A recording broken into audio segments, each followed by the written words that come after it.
This call is now being recorded. So heart মূলত চারটা ভাগে বিভক্ত। উপরে দুইটা ভাগকে বলা হচ্ছে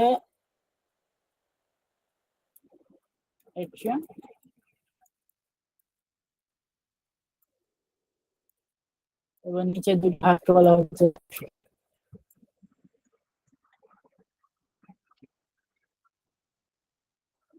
এবং এক্ষেত্রে এটা হচ্ছে অলিন্দ আর নিলয়।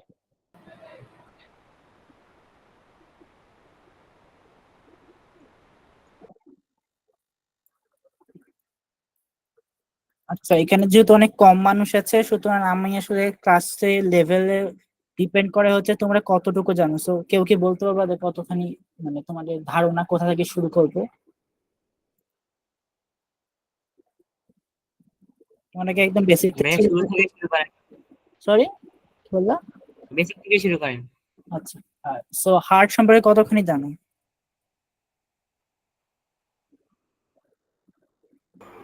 হ্যাঁ, ক্লাস 9 এর বইতে যা ছিল তাই। 9 এর কতখানি আছে পুরোটা জানো?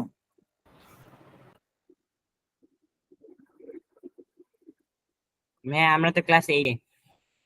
আচ্ছা, ঠিক আছে। 9, 10 এ যতখানি জানো আসলে যদি ওইটুকু জানতা তাহলে আসলে হয়ে যেত।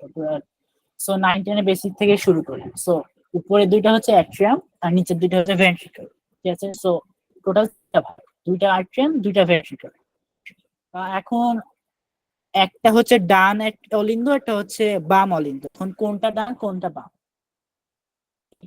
ডান, বাম পাশেরটা ডান। হ্যাঁ, এটা কারণ হচ্ছে তুমি কিন্তু আসলে হার্টটা হচ্ছে নিজের হার্টটার সাথে তুলনা করো। ভাবো তোমার যে পাশে ডান হাত, সেই পাশে তোমার ডান অলিন্দ।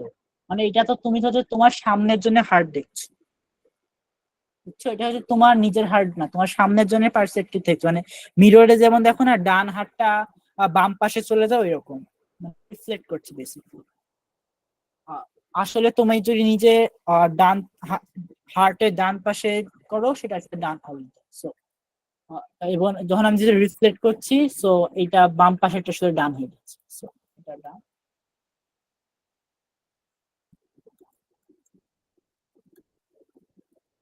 সো ডান অলিন্দ, বাম অলিন্দ, ডান নিলয়, বাম নিলয়। এখন একটা ইম্পর্টেন্ট জিনিস, সবসময় রক্ত ঢুকে হচ্ছে এট্রিয়ামে এবং সবসময় রক্ত বের হয় নিলয়। মানে হচ্ছে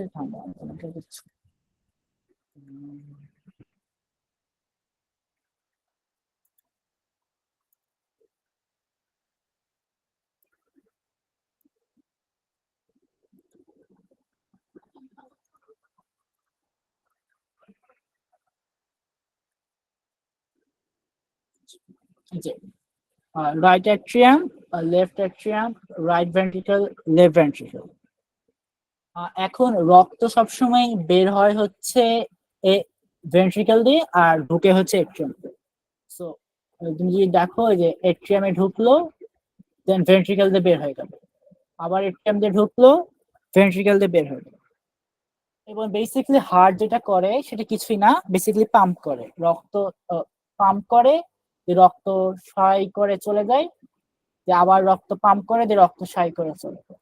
সো বেসিক্যালি তোমার হার্ট কন্টিনিউয়াসলি তোমার রক্ত পাম্প করতে থাকে যেন শরীরের সব জায়গায় রক্ত ক্রমাগত যেতে থাকে। এখন রক্ত ক্রমাগত কেন যেতে থাকে? বেসিক্যালি রক্ত,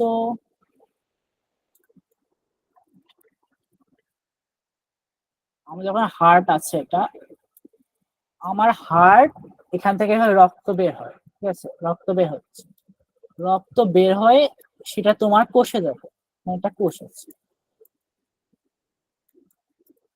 এই রক্তগুলো তোমার এই কোষের খুব কাছাকাছি যাবে এবং রক্তগুলো ওটু প্রবাহ, ওটু নিয়ে যাবে। এবং ওটু কেন নিয়ে যাবে? কারণ কোষের হচ্ছে না, শ্বসন হয়, শ্বসনের জন্য অক্সিজেন দরকার হয়, সুতরাং সে অক্সিজেনটা কোষের কাছে ক্যারি করে নিয়ে যাবে।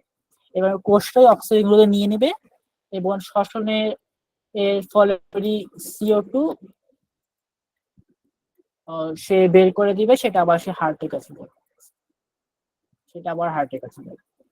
দেন হার্ট যেটা করবে, এই পাশে একটা লাং আছে, লাং মানে হচ্ছে ফুসফুস। দেন হার্ট সেই রক্তগুলোকে আবার ফুসফুসের কাছে নিয়ে, এবং ফুসফুসের কাছে কোন রক্ত নিয়ে যাচ্ছে, CO2 ওয়ালা রক্ত কিন্তু নিয়ে যাচ্ছে। সো CO2 নিয়ে যাবে। এবার লাং যেটা করবে, তোমার ফুসফুস যেটা করে সেটা হচ্ছে তোমার আশেপাশে যে বাতাস, সেই বাতাসের সাথে গ্যাস আদান প্রদান করে, এবং আমরা জানি বাতাসে অনেক বেশি অক্সিজেন আছে। সো তখন যেটা করবে, আমরা কার্বন ডাই অক্সাইড ত্যাগ করবো এবং অক্সিজেন গ্রহণ করব। সুতরাং সেই রক্ত এখন আমার O2 হয়ে যাবে। দেন সে O2 ওয়ালা রক্ত আমার কাছে আসছে, দেন আবার সে O2 ওয়ালা রক্ত কোষের কাছে যাচ্ছে, ও CO2 দিচ্ছে, CO2 আবার লাঙে যাচ্ছে, সেরকম ক্রমাগত চক্র আকারে করতে থাকে, এরকম করে যাবে। সো কেউ কি আমাকে বলতে পারবে এখানে আসলে কয়টা সার্কিট হচ্ছে? সার্কিট মানে হচ্ছে টোটাল কয়টা হচ্ছে পূর্ণ আবর্তন হচ্ছে একবারে?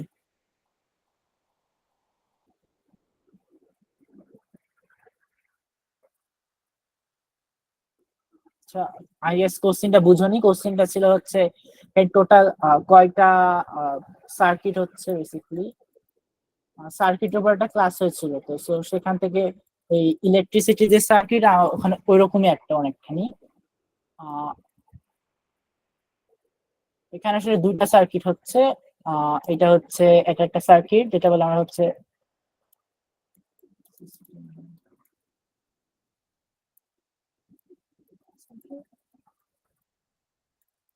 আর যে ক্ষেত্রে লাং এর কাছে নিয়ে যাচ্ছে, যেখানে হচ্ছে লাং, সেটা হলো হচ্ছে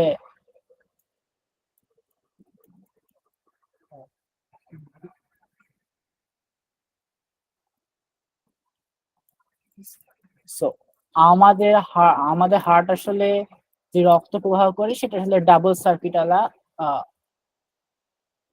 সার্কুলেশন সিস্টেম। সবার কিন্তু ডাবল সার্কুলেশন থাকে না, অনেকের সিঙ্গেল সার্কুলেশন থাকে। সেগুলো নিয়ে আমরা আসবো। সো বেসিক্যালি যদি আমরা এইটা দেখি, এই যে আমাদের হার্ট থেকে দুইটা যায়, একটা হচ্ছে আমাদের শরীরের বিভিন্ন স্থানে যায়, সে অক্সিজেন রক্ত নিয়ে যায়, দেন শরীরে বিভিন্ন জায়গা থেকে হচ্ছে carbon die oxide pick up করে, দেন সেই carbon die oxide pick up যুক্ত রক্ত এখানে আসে, দেন সেই কার্বন ডাই অক্সাইড রক্ত যুক্ত আবার লাং এর কাছে যায়, দেন আবার ব্যাক আসে। তো এরকম করে রিপিট করতে থাকে, একটা সার্কিট এন্ড দেন দুটো সার্কিট। সো আমি যতখানি বললাম, কেউ কি বুঝেছো? ভাইয়া সার্কিট দুইটা? হ্যাঁ, এই যে একটা একটা হচ্ছে লাং এর কাছে যাচ্ছে, আর একটা হলো হচ্ছে তোমার শরীরে যাচ্ছে। দুটো কিন্তু ভিন্ন। তো যখন আমি এইভাবে যাচ্ছি, কিন্তু মানে ভাইয়া আমার কাছ থেকে কার্বন ডাই হচ্ছে অক্সাইডের একটা অক্সিজেন যুক্ত রক্ত। হ্যাঁ, এক ক্ষেত্রে আমার হার্ট থেকে কার্বন ডাই অক্সাইড যুক্ত রক্ত বের হচ্ছে, এক ক্ষেত্রে কিন্তু অক্সিজেন যুক্ত রক্ত বের হচ্ছে। তো জি ভাইয়া বুঝেছি। কোনো যদি কোনো কোশ্চেন থাকে সেটা কিন্তু আজ করতে পারে। এখন যেটা ইম্পর্টেন্ট সেটা হচ্ছে, যখনই শরীর থেকে মানে হার্ট থেকে কোনো রক্তনালী বের হবে, সেটার নাম হচ্ছে আর্টারি, এবং যখন ঢুকবে সেটা হচ্ছে ভেন। ঠিক আছে? সো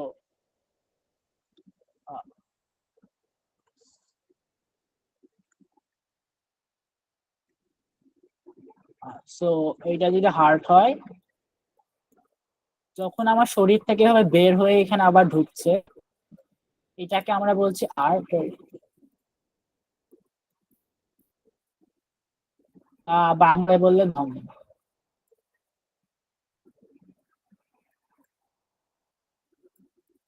আর যখন এটা ঢুকছে, সেটাকে আমরা বলছি হচ্ছে ভেন।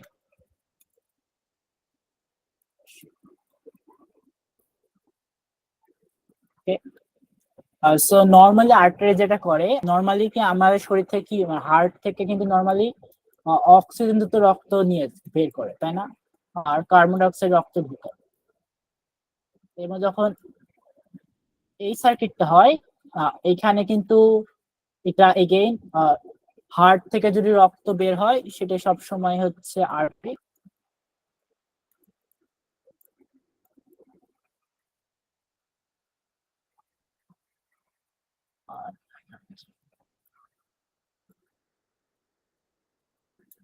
ঠিক আছে? সো এই ক্ষেত্রে কিন্তু কার্বন ডাইঅক্সাইড যুক্ত রক্ত বের হচ্ছে।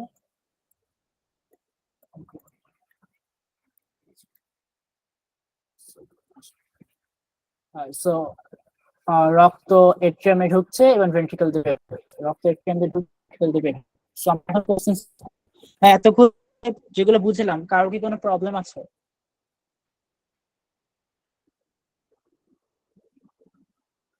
আশা করি ফার্স্ট। ভাইয়া ধমনী আর শিরাটা আরেকবার দেখাবেন।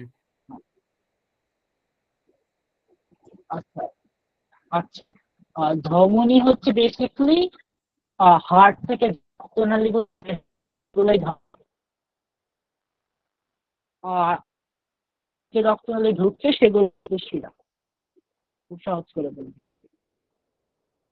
আমার এখানে হচ্ছে অনেক পরে আপডেট দিচ্ছে স্ক্রিন। সো এখানে যদি দেখো তুমি, রক্তনালীটা হচ্ছে হার্ট থেকে বের হচ্ছে, সুতরাং এইটা হচ্ছে আর্টারি। আর এই দেখো এই রক্তনালীটা হার্টে ঢুকছে, সুতরাং এটা হচ্ছে ভেইন। এই রক্তনালীটা হার্ট থেকে বের হচ্ছে তাই এটা আর্টারি, এটা ঢুকছে তাই এটা হলো ভেইন। ঠিক আছে? ভাইয়া বের হইলে আর্টারি আর ঢুকলে ভেইন। বুঝেছো? হ্যাঁ, এখন হচ্ছে মাঝে বেশিরভাগ ক্ষেত্রে কিন্তু আসলে হচ্ছে এরা কি দিয়ে রক্ত বের হয়, বেশিরভাগ ক্ষেত্রে কিন্তু এটা অক্সিজেনযুক্ত রক্ত নিয়ে বের হয়। এবার অধিকাংশ ক্ষেত্রে কিন্তু এটা কার্বন ডাইঅক্সাইড যুক্ত রক্ত নিয়ে ঢুকে, তাই না? খালি একটাই ব্যতিক্রম, সেটা হলো যখন ফুসফুসে কাটা যাবে। ফুসফুসে যাওয়ার ক্ষেত্রে কার্বন ডাইঅক্সাইড যুক্ত রক্ত নিয়ে বের হয় আর অক্সিজেন যুক্ত রক্ত নিয়ে। ঠিক আছে? ক্লিয়ার হলো?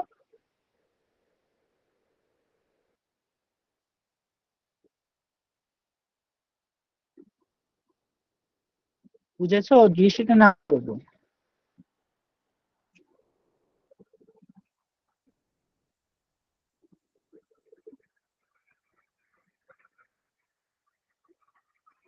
আই গেস বুঝেছো। সো মুভ অন করছি। সো ফার্স্ট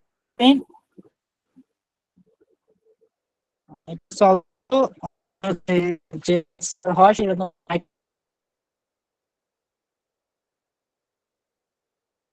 কান করে বলতে পারো অথবা চ্যাট বক্স করতে পারো।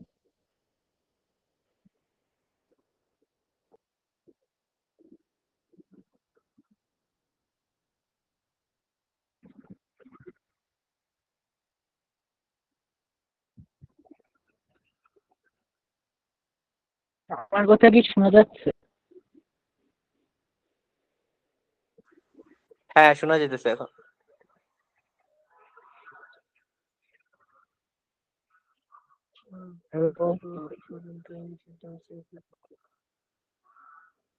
আচ্ছা, এখানে ফ্লোটা লাইক কোথা থেকে তো কোথায় ওই কোশ্চেন গুলোর অ্যান্সার যাইতেছে লাইক? কমেন্ট বক্সে লিখো অথবা ভয়েস অন করে যে কেউ বলতে পারো। ফার্স্ট কোশ্চেনটা অনেক সহজ।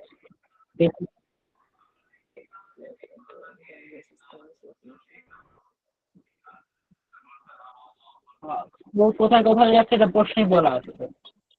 এই যে তো একেবারে সিম্পল কোশ্চেন, বাট অপশনে অ্যাকচুয়ালি জাস্ট একটা সিকোয়েন্স। তো যা এখানে কোশ্চেন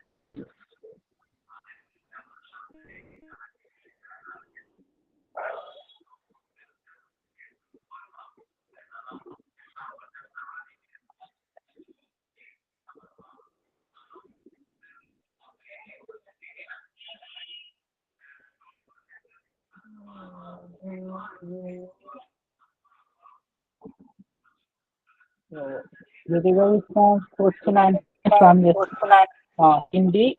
তো প্রশ্নটা বলছে your blood arranges between your body's pulmonary circuit and systemic circuit. কি তোমার কথা আটকাতে যাচ্ছে? হ্যালো? হ্যাঁ হ্যাঁ, শোনা যেতেছে।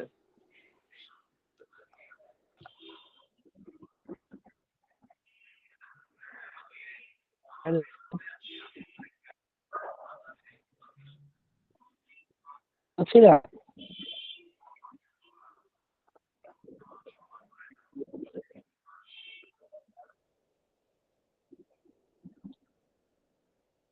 তো যে ওই যে বলছিলাম আসলে শুনতে পাচ্ছি না, কথা আটকে আটকে যাচ্ছে। So I'm just Hindi that I can. What's the correct order for the flow of blood ভাই আপনি enter কি আমাকে from কিছু the বলছেন? systemic circuit?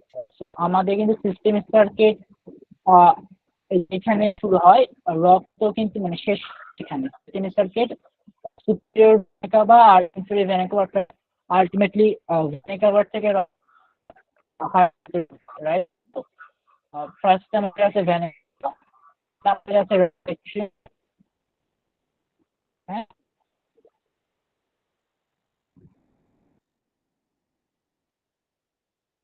না আমি হচ্ছে মাঝখানে কেউ একজন বললো কথা আটকাচ্ছে, কি বলছে?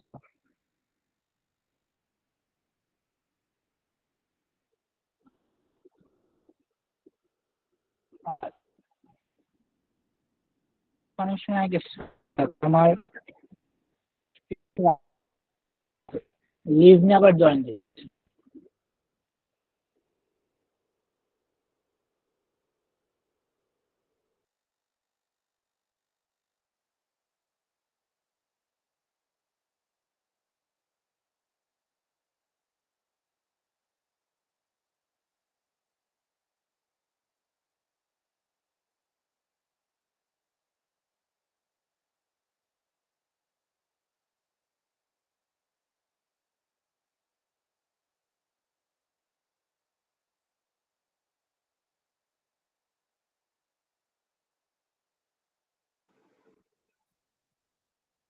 তাহলে আমার কথা শোনা যাচ্ছে?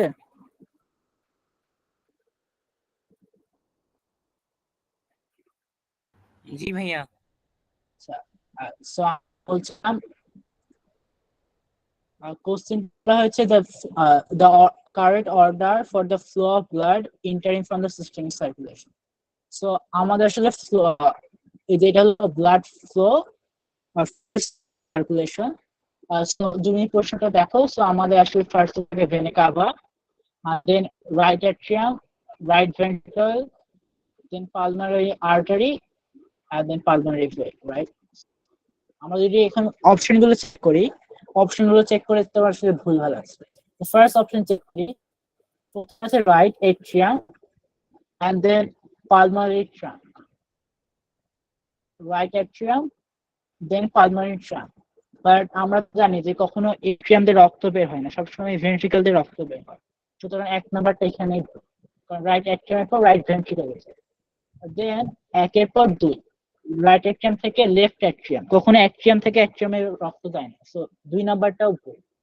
তিন নাম্বারে হচ্ছে vena cava, then right atrium, right ventricle, pulmonary veins, কখনো রক্ত ভেঙে বের হয় না, সো নাম্বারটা ভুল। সো অ্যান্সার হবে 4 নাম্বার, যে ভেনা কাভা দিয়ে শুরু, then right atrium, right pulmonary trunk, then pulmonary vein, later then left ventricle বলে দিচ্ছি। ঠিক আছে, তো সঠিক উত্তর হবে 4। কারো কোশ্চেন আছে? কোশ্চেন ছিল। হ্যালো আই গেস নাই তো। হ্যালো হ্যাঁ বলো, কোশ্চেন বলো। কোশ্চেন হলো ওই যে মানে ভেনে হ্যালো, কাভা থেকে আমরা মানে শুনতে পাচ্ছি না। শুরু করলাম। হ্যালো শোনা যাচ্ছে? হ্যাঁ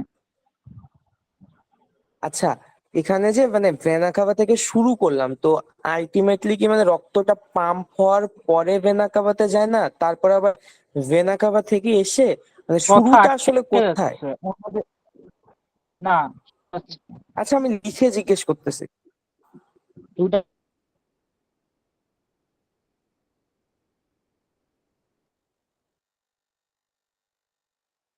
বুঝতে পারছি না।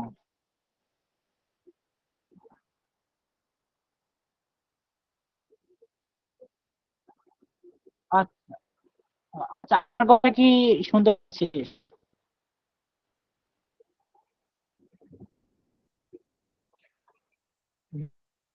শিখাত না?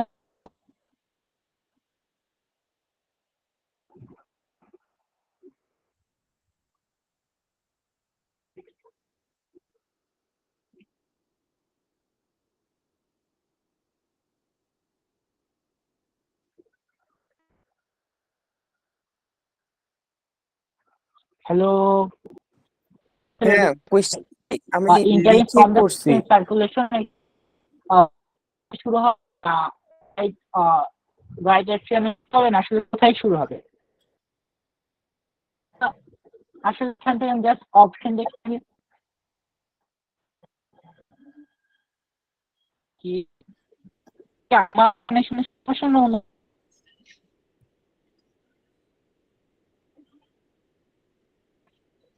কানেকশনের সমস্যা?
আচ্ছা, আমার কথা কি শোনা যাচ্ছে ক্লিয়ারলি এখন?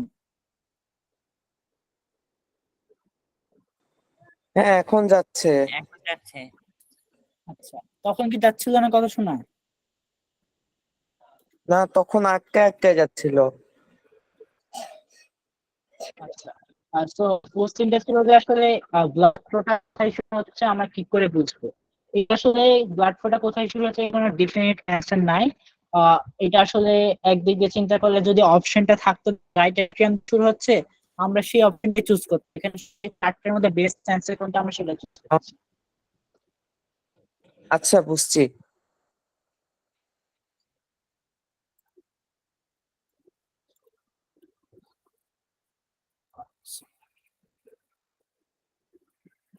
নেক্সট কোশ্চেনে যাই। এটা একটা সহজ কোশ্চেন যদি আগের বিষয়গুলো বুঝে থাকো। বেসিক্যালি কোন জায়গায় গ্লুকোজের পরিমাণ সবচেয়ে কম থাকবে?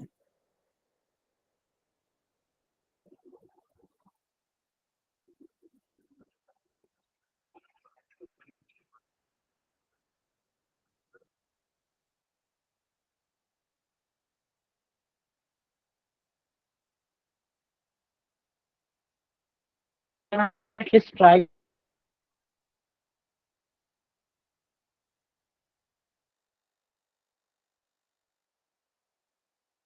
তুমি যদি দুটোর মধ্যে কনফিউশন থাকো, মোরলেস দেখিয়ে ভালো।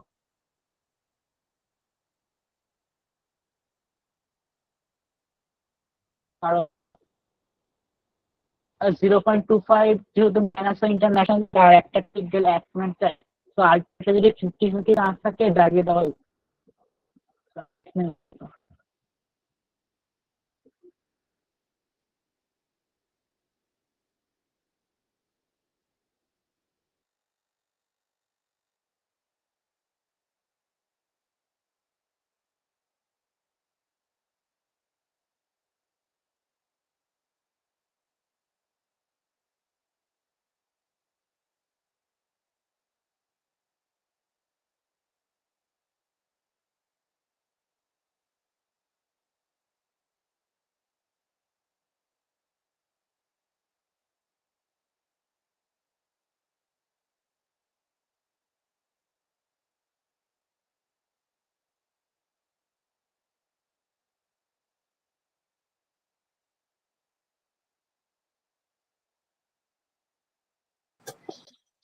তো আমার কি নেট গেছে নাকি সব চুপচাপ? ভাই আপনার কথা শোনা যায় না। তো ফায়েজ, কথা শোনা যায় না। ফায়েজ ভাইয়ের কথা শোনা যায় না, আপনার কথা শোনা যায়। ও হ্যাঁ, আমার কানেকশন গেছিল। আমার কথা শোনা যাচ্ছে? হ্যাঁ যাচ্ছে। এখন যাচ্ছে? হুম।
এখন কি শোনা যায়?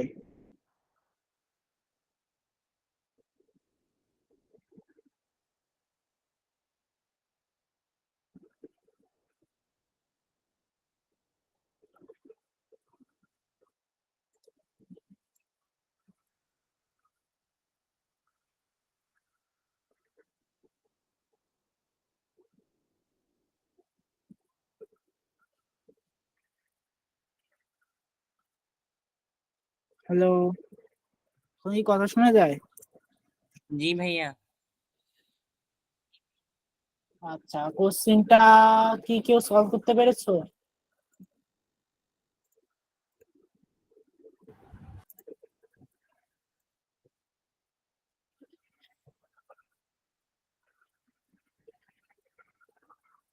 কোশ্চেনটা কি সলভ করতে পেরেছো?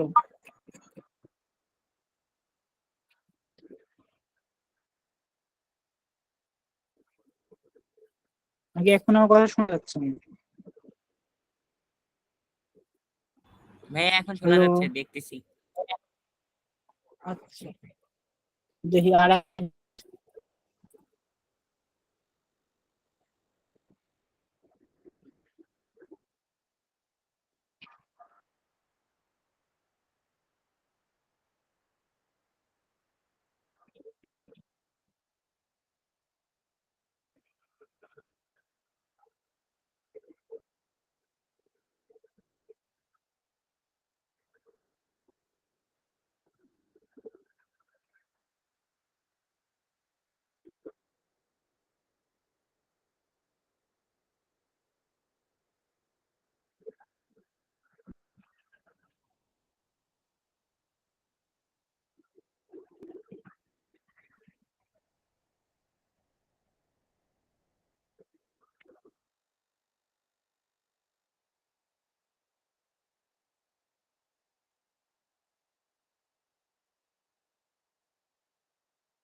কথা কি শোনা যায়?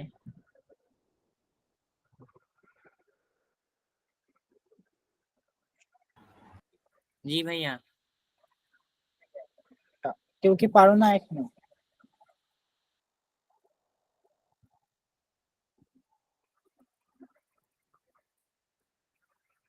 হ্যালো,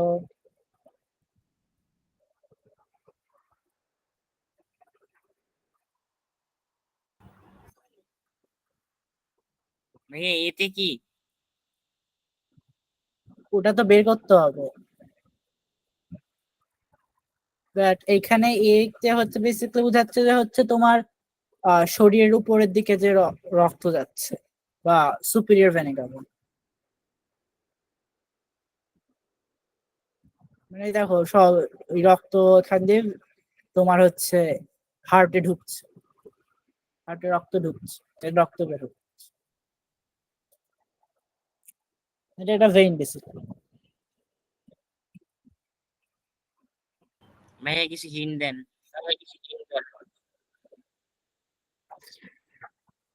আমার কথা কি শোনা যাচ্ছে এখন? জি ভাইয়া বলেছি কিছু hint then.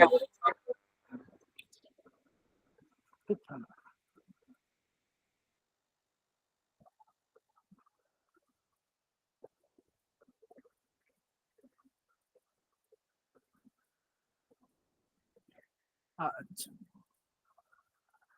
So I guess আমার কথা শোনা যাচ্ছে, রাইট?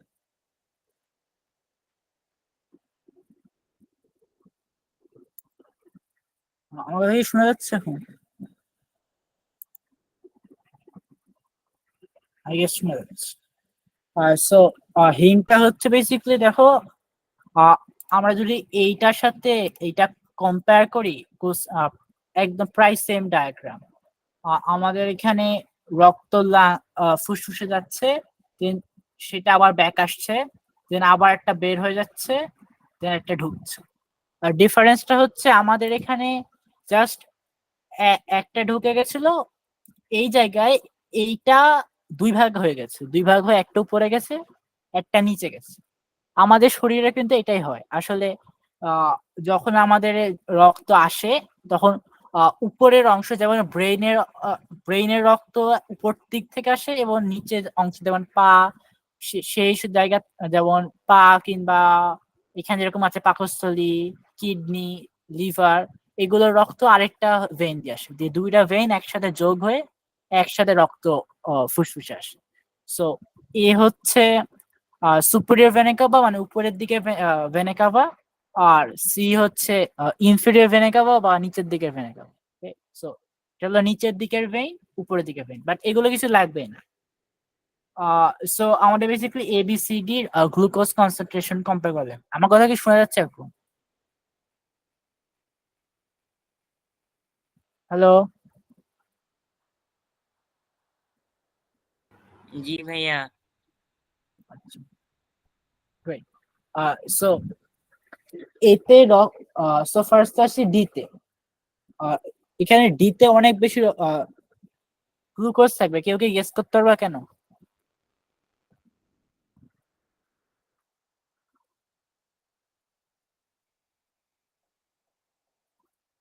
বায়োলজিতে কিন্তু একটা বড় অস্ত্র হচ্ছে গেস করা, যেটা তুমি অ্যান্সার জানো না বাট স্টিল তুমি গেস করছো কেন হতে পারে।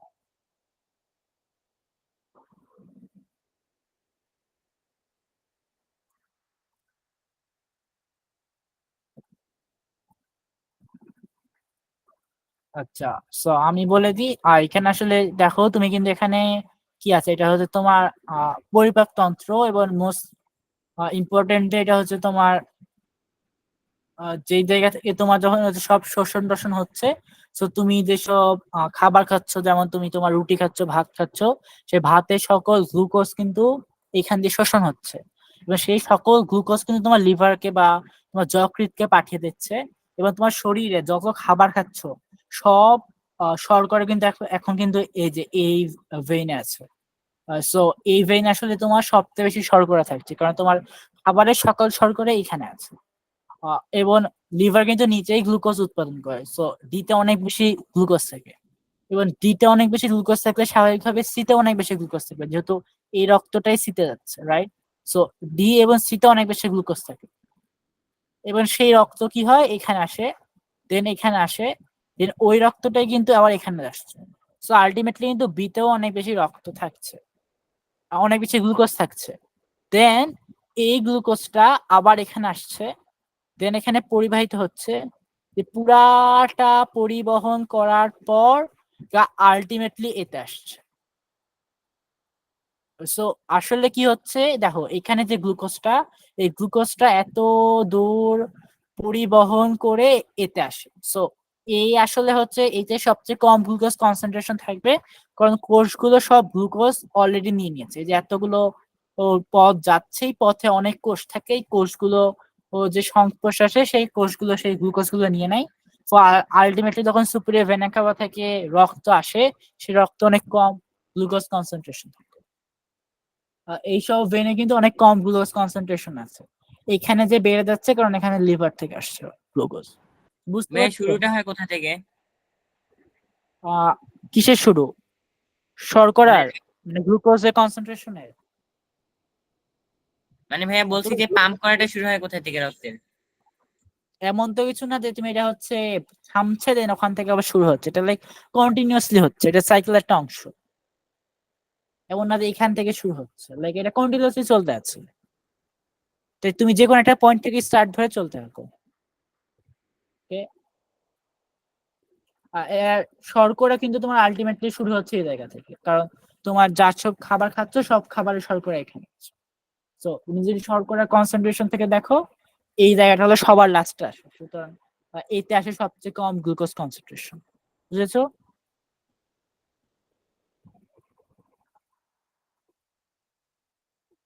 জি হ্যালো, ভাইয়া।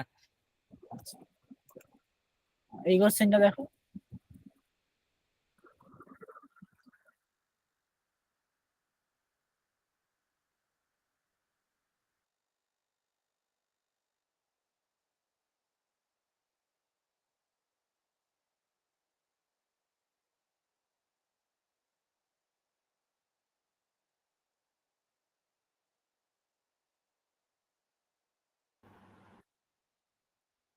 ভাইয়া আপনি মিউট করা।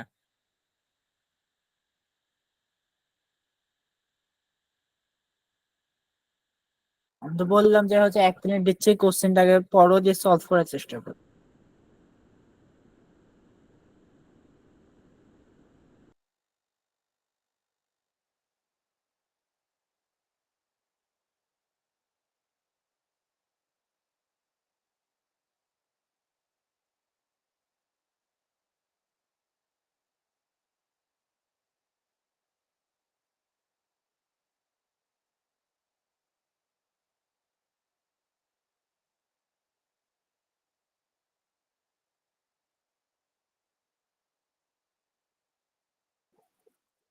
আর কেউ কেউ কোশ্চেনটা পারবা না হিন্ট দিব?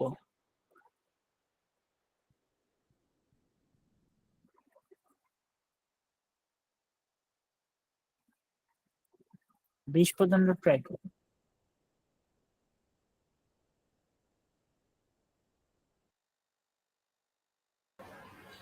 ভাইয়া মাসেল যখন রিল্যাক্স হয় তখন কি সম্প্রসারণ হয় না সংকোচন হয়?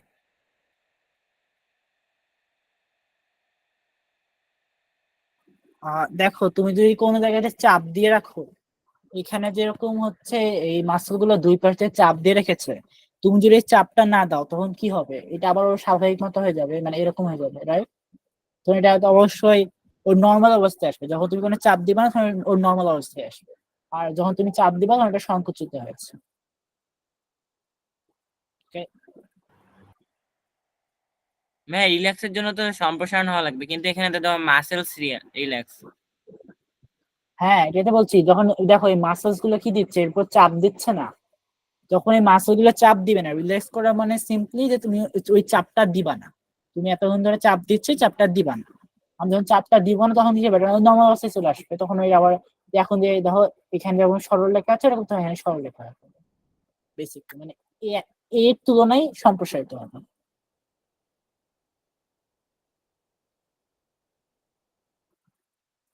বুঝেছো উত্তরটা নাকি আবার বলবো? হ্যাঁ বুঝেছি।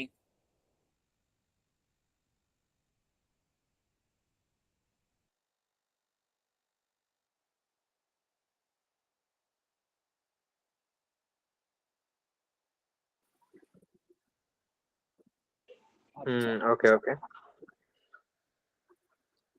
সো অ্যান্সারটা আর হিন্দি। সো দেখো এইটা আসলে বেসিক্যালি যদি আমরা এখানে বলেও দিয়েছে এটা একটা ভেইন, এবং ভেইনে দেখো ভালভ আছে। এবং আমরা জানি যে আসলে যখন হার্টে রক্ত প্রবাহিত হয় এটা সবসময় একমুখী রক্ত প্রবাহ হয়, অর্থাৎ কখনো রক্ত বিপরীত দিকে আসে না।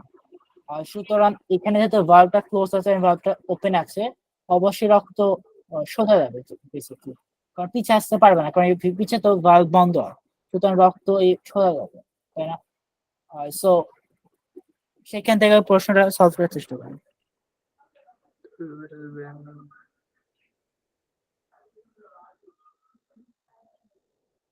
ভাইয়া ক্লোজড ভালভ থেকে ওপেন ভালভের দিকে যাবে?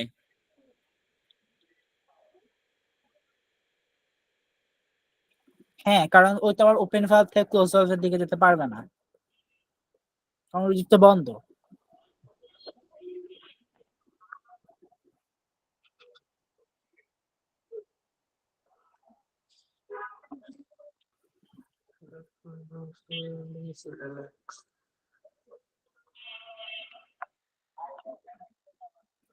সো কেউ অ্যান্সার করতে পারবে এটা?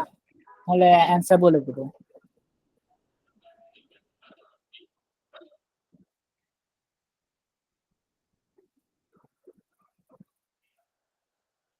ঠিক আছে, বলে দিই। সো দেখো, ওয়ান নাম্বার, কি? 1 নাম্বার। আচ্ছা, 1 নাম্বার।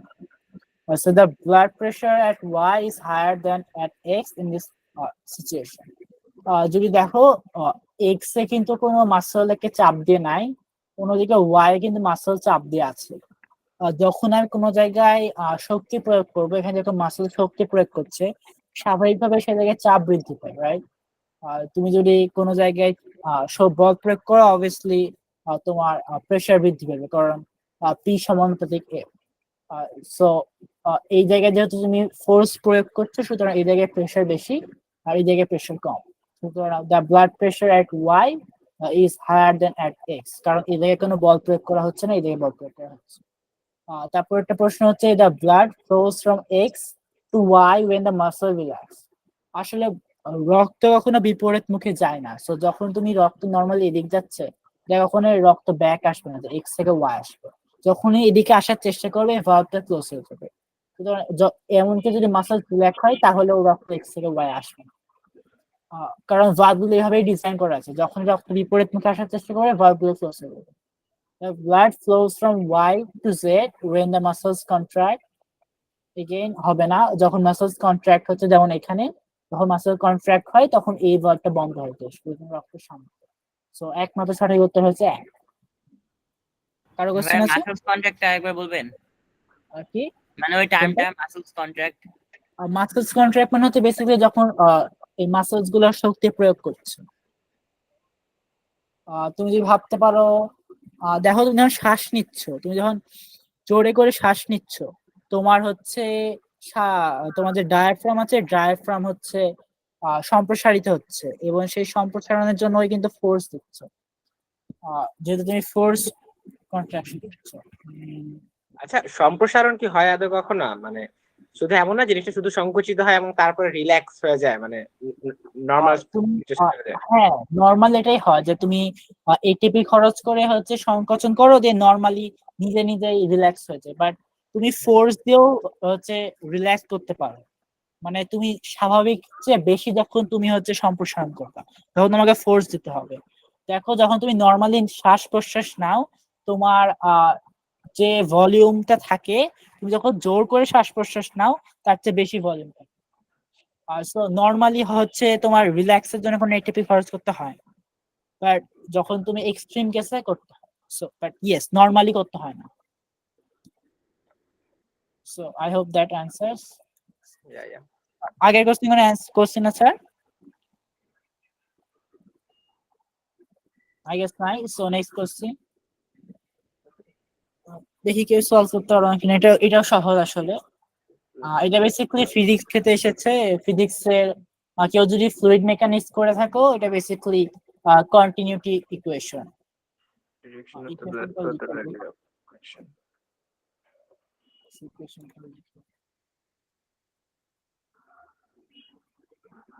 লিখে কেন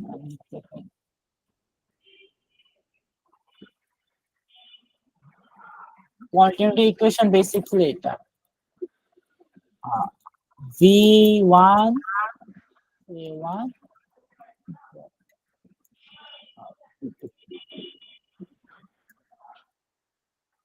মানে তোমার যদি এরকম একটা পাইপ থাকে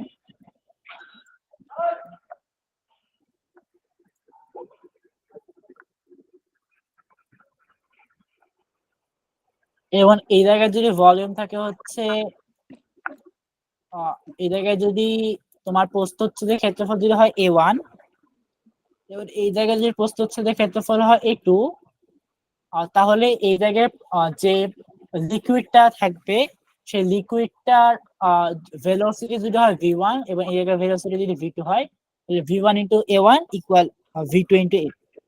এটা হচ্ছে ফ্লুইড মেকানিক্স থেকে আসছে। আমরা এই ক্লাসে অবভিয়াসলি এটা ডিরাইভ করবো না কারণ এটা ফিজিক্স এর অংশ, বাট এই ইকুয়েশন দিয়ে ইজিলি ইকুয়েশনটা সলভ করা যায়।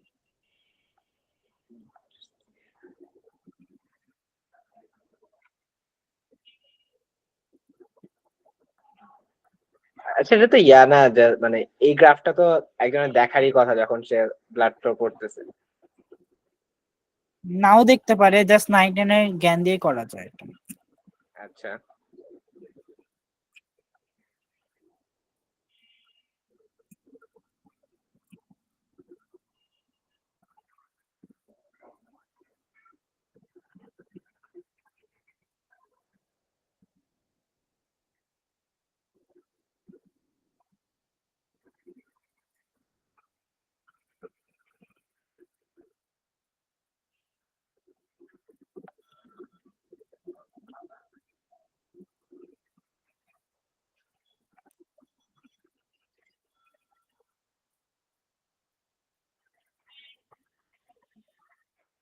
So any answer?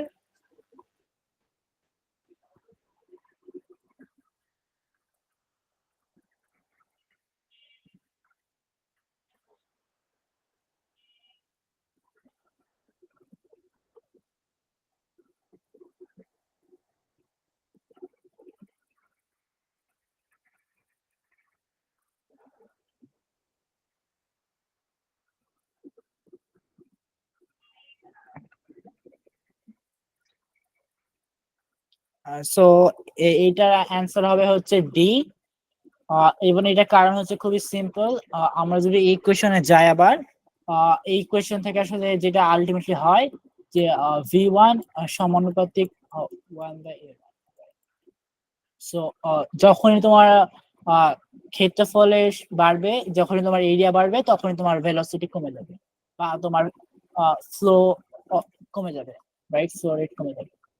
সো এখানে যদি রেট অফ ফ্লো দেখি, কোখানে যখন তোমার হচ্ছে এখানে এখানে যেটা বাড়ছে সেটা হচ্ছে এরিয়া, রাইট?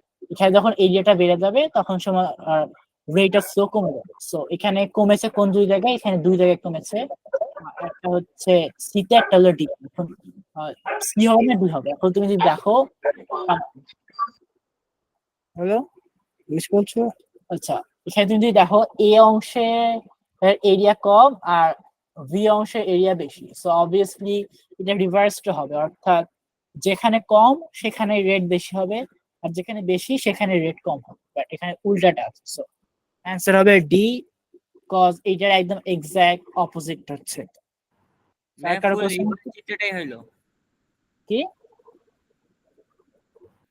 ফুল রিভার্স বলতে- একটা চিত্র।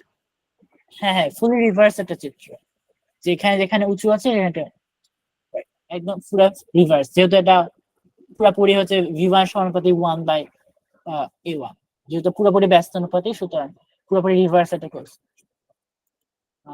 এই কোশ্চেনটা এবার হচ্ছে রিজনালে ছিল, খুবই ইজি একটা কোশ্চেন। ইয়া তোমার ক্যাপিলারিতে কেন ইয়া ক্রস সেকশন বাড়ে সেটা বলছো? না, বাট ইয়েস বলতে পারি।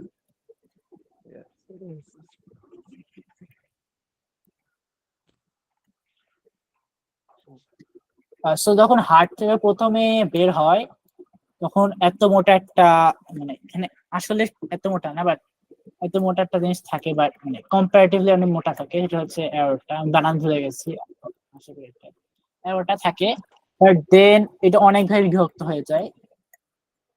মেডিকেল তো ভালো না, সো আমি জানি না এক্স্যাক্টলি কত ভাগে বিভক্ত হয়, বাট অনেক ভাগে বিভক্ত হয়েছে। দেন সেটা আবার ফার্দার অনেক ভাগে বিভক্ত হয়।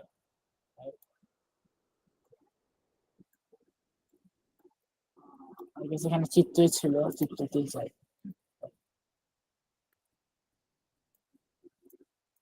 এই যে ফার্স্ট একটা এররটা আসে, এররটা এসে এগুলো অনেক ভাগে বিভক্ত হয়েছে, এবং যখন এভাবে অনেক ভাগে বিভক্ত হয়ে যায় তুমি দেখতে পাচ্ছ আলটিমেটলি যদিও ভলিউম অনেক থাকে, বাট যে ক্রস সেকশন এরিয়া সেটা কিন্তু অনেক বেশি বেড়ে যায়। কারণ তুমি যদি একটা জিনিসকে অনেক ছোট ছোট ভাগে ভাগ করো, সেটা কিন্তু পরিবেশের সাথে যত সংঘর্ষ হয় সেটা অনেক বেশি, রাইট? আগে কিন্তু এইটুকু ছিল, এইটুকু, আর এখন এত বড়, এখানে কিন্তু আবার এইটুকু আছে, এইটুকু আছে, এইটুকু আছে। জাস্ট ভিজুয়ালি যদি তুমি দেখো তাহলে তুমি বুঝতে পারবে যে এখানে ক্রস সেকশন এরিয়া অনেক বেশি বেড়েছে। ম্যাথমেটিক্যালিরও প্রুফ আছে, বাট এটা দরকার নাই, এখানে জাস্ট ভিজুয়ালি আমরা দেখতে পাচ্ছি যে ক্রস সেকশন এরিয়া অনেক বেড়ে যাচ্ছে। আর ক্যাপিলারির পারপাসই হচ্ছে ব্লাডের আর সেলের মধ্যকার ইনগ্রেডিয়েন্টস গুলাকে করা, Yeah. বিনিময় করা, এই কারণে তোমার ব্লাডটা একটু স্থির থাকে তুলনামূলক সেখানে। আর হচ্ছে আরেকটা ব্যাপার হচ্ছে আমরা কিন্তু আসলে ব্লাড আছেই সারফেস থেকে বাড়ানোর জন্য। ব্লাডের আলটিমেট উদ্দেশ্য হচ্ছে তোমার কোষের সাথে সংঘর্ষ বা কি বলছি টাচটা যেন হচ্ছে খুব বেশি ডিস্টেন্সে না থাকে। যেগুলো সিম্পলার অ্যানিমাল আছে সেগুলো কিন্তু ব্লাড দরকারই হয় না, যেমন যারা 1 সেল বা 2 সেল বা অল্প ওয়েটের সেলের থাকে তারা কিন্তু ব্লাড দরকারই হয় না, যারা জাস্ট ব্যাপন প্রক্রিয়ায় হচ্ছে তারা অক্সিজেন গ্রহণ করতে পারে, কার্বন ডাই অক্সাইড গ্রহণ করতে পারে। বাট আমরা যেহেতু অনেক বেশি কোষের একটা মানুষ, আমরা কিন্তু হচ্ছে জাস্ট ব্যাপন পদ্ধতিতে করলে আমরা জাস্ট মরে যাব, কারণ সেই বাইরে থেকে অক্সিজেন ঢুকতে ঢুকতে আমাদের লিভার দিতে যেতেই আমাদের লিভার মরে যাবে। সো ব্লাড আছে সারফেস থেকে বাড়াতে, তো এই জন্য বাড়ছে। আচ্ছা, ভেইনে কি হয় মানে লাইক ব্লাডের ভেলোসিটি কমার কি কারণ জাস্ট এরিয়া বাড়তেছে সেটাই, নাকি হইতে পারে যে ব্লাড এতগুলো রাস্তা পার করার পরে এনার্জি লস হয় কাইন্ড অফ? প্রেসার অনেক কমে যায়। কি এনার্জি লসের কারণে? আই গেস কারণ হচ্ছে ব্লাডে অনেক বেশি ভিসকসিটি, ব্লাড অনেক বেশি ঘন নর্মাল পানির চেয়ে, সো অনেক বেশি হয়। সূত্র আছে একটা, আমি সূত্র পড়তে হয়েছিল, সব ভুলে গেছি। সো আরেকটা জিনিস ছিল আমি যেন বলতে ভুলে গেলাম, সো জাস্ট মুভ অন করি। এই যে 10 নম্বর এই নেক্সট কোশ্চেন, এই কোশ্চেনটা এবার রিজনাল ছিল, সো অনেক ইজি কোশ্চেন একটা। কেউ যদি ট্রাই করতে চাও? ভাইয়া ঢাকায় আসছিল যে কতবার হৃদস্পন্দন হয় প্রতি মিনিটে অন্তত? আচ্ছা, সো ওটা আই গেস ডিফারেন্ট কোশ্চেন ছিল, কারণ এই কোশ্চেনে দেওয়াই আছে কয়বার হয়। সো এই কোশ্চেনের অ্যান্সার ট্রাই করতে পারো, যেহেতু তুমি ঢাকা রিজনে ছিলে, এই কোশ্চেন দেখো নাই।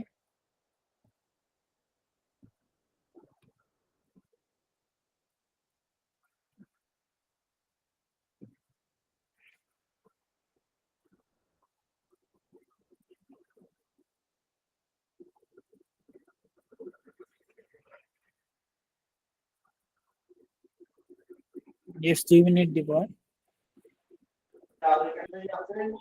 আচ্ছা, এই কোশ্চেনটা বুঝলাম না আমি। লেখা আছে যে মিনিটে নির্গত রক্তের সর্বোচ্চ পরিমাণ যথাক্রমে এক্স এবং ওয়াই মিলিলিটার হলে ওয়াই এর মান নির্ণয় করো। তো এখানে এক্স কেন আনা হয়েছে মাঝখানে শুধু শুধু? কারণ অনেকের কোশ্চেন এক্স জিজ্ঞেস করেছে, অনেকের কোশ্চেন ওয়াই জিজ্ঞেস করেছে। ও আচ্ছা আচ্ছা, ইন্টারেস্টিং।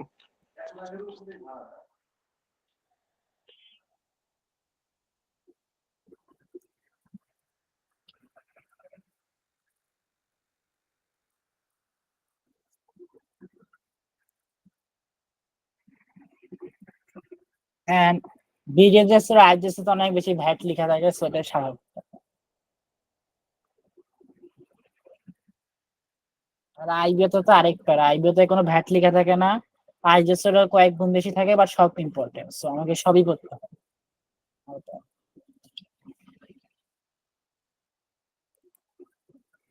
সো এটাই কেউ আর ট্রাই করবে না, অ্যান্সার বলে দেবো।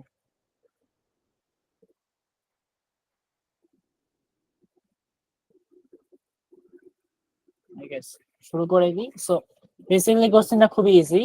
যেহেতু বলেছে ওয়াই এর মান, ওয়াই বেসিক্যালি হচ্ছে ডান নিলয়, সো আমরা জাস্ট ডান নিলয় নিয়ে চিন্তা করবো, আমাদের বাম নিলয় নিয়ে চিন্তা করার দরকারই নাই। ভাইয়া অ্যান্সার So, কি 85?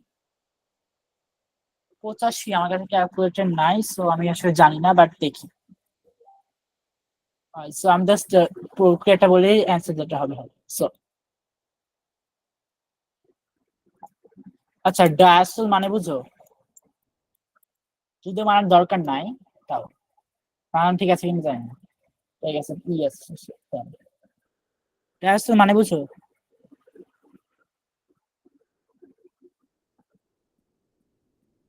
যে অ্যান্সার দিলা তাকে জিজ্ঞেস করছি।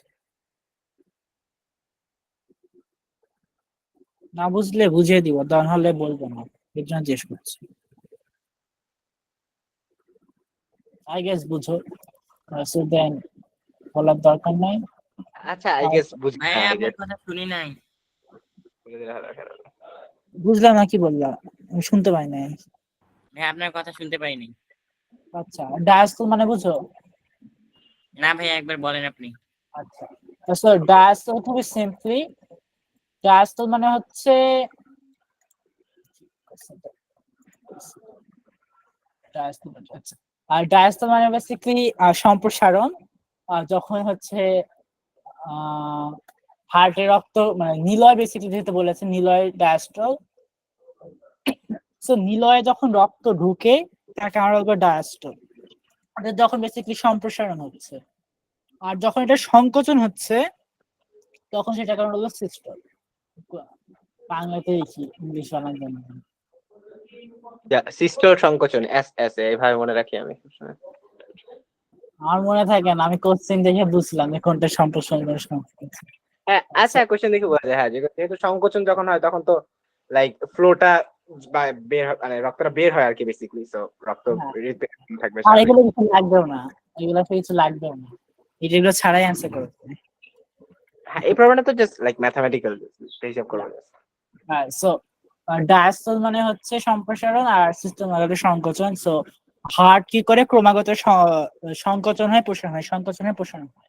তো যখন আমরা নিলয় সম্প্রসারণ হয় তখন রক্ত নিলয় ঢুকে, আর যখন সংকোচন হয় যখন নিলয় থেকে রক্ত পুরো দেহে চলে যায়।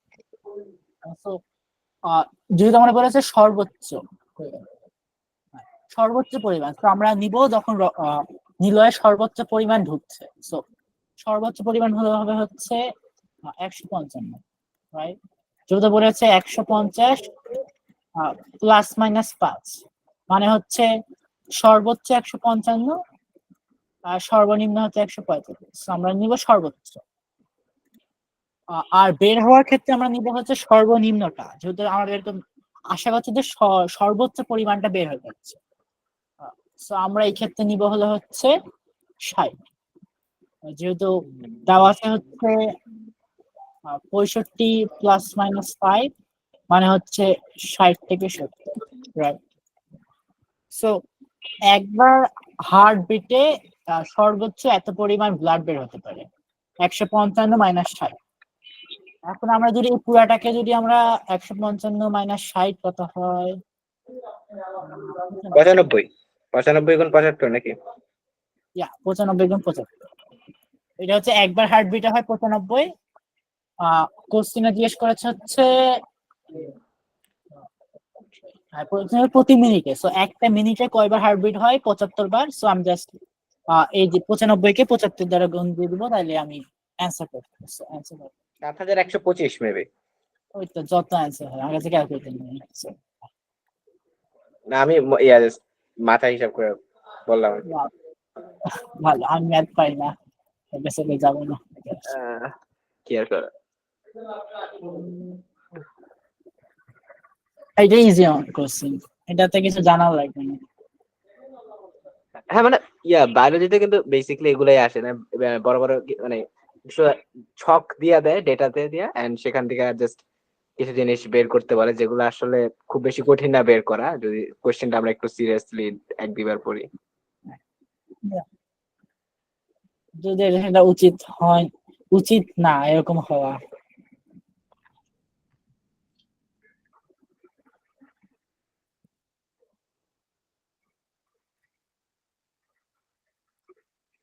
আইজার স্যার কোশ্চেন আগে হার্ড হতো, আজকাল ইজি হচ্ছে। হতে পারে।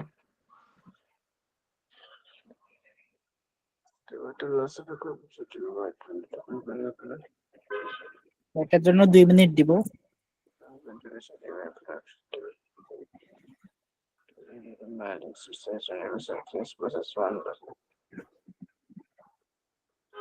ডিফিউশন,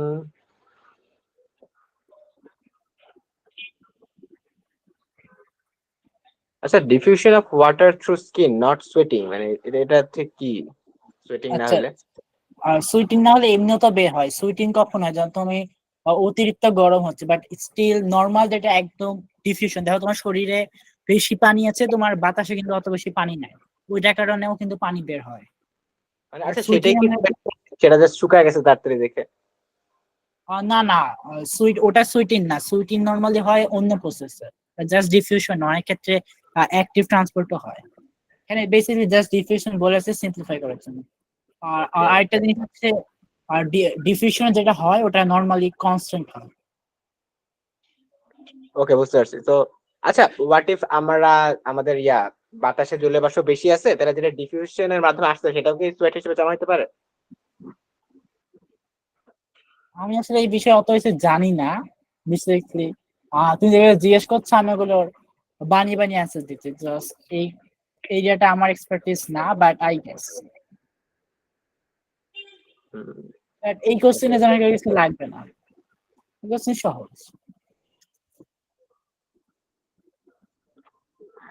তো অন্য কেউ কি অ্যাটেন্ড করবে অ্যান্সারে, না আমি অ্যান্সার বলে দেবো? লং ভেন্টিলেশন, ইউরিন প্রোডাকশন, বাইল কয় নাম্বার এক্সারসাইজ। বলবো? কয় number?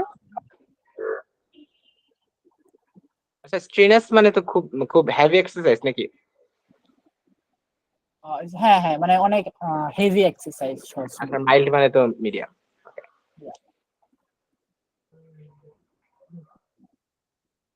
So first of all এখানে মাইল্ড এক্সারসাইজ 20 ডিগ্রি সেলসিয়াস আর স্ট্রেনার্স এক্সারসাইজ 20 ডিগ্রি সেলসিয়াস, এই দুইটাকে আগে আমাদের যদি কম্পেয়ার করে দেখা যাবে যে প্রসেস 2টা কনস্ট্যান্ট আছে। সো আচ্ছা, থেকে এটা আসলে কনস্ট্যান্ট, এটা কিন্তু আমি যখন প্রশ্ন সলভ করার সময় এটা আমি জানতাম না। আমি সলভ করার পর ওটার থেকে তোমাকে বলবো। Okay nice. তো ওইটা আসলে না জানারই কথা, অন্যভাবে সলভ করা যায় আরো ইজি ভাবে, কমন সেন্স থাকে। কজ আমরা নরমালি কিন্তু এই ডিফিউশন কনসেপ্টে আমরা পড়ি না, তো এটা খুব সহজে হ্যাঁ, সলভ করা যায়। আমিও আমরা জানি ক্যান্সার কি,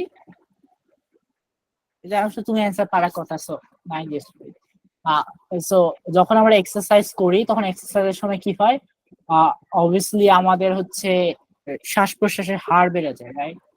সো যখন প্রসেস মানে যদি আমরা দেখি 350 কিলো ফার্স্টে, দেন ওটা হারটা বেড়ে 650 হয়ে যায়। আর অন্যগুলো ক্ষেত্রে যদি দেখি আসলে এই বেশি এক্সারসাইজ করার ফলে আসলে আমার প্রক্রিয়া কমে গেছে বা কনস্ট্যান্ট থাকবে। সো অবভিয়াসলি ওটা শ্বাস প্রশ্বাস না বা লাং ভেন্টিলেশন না। সো অবভিয়াসলি প্রসেস 1 হচ্ছে লাং ভেন্টিলেশন, যেহেতু তোমার এক্সারসাইজ বেশি করার ফলে তোমার প্রসেস বেড়ে যাচ্ছে। আর ইউরিন প্রোডাকশন কোনটা? প্রসেস 3। এইটা কেমনে বের করলাম?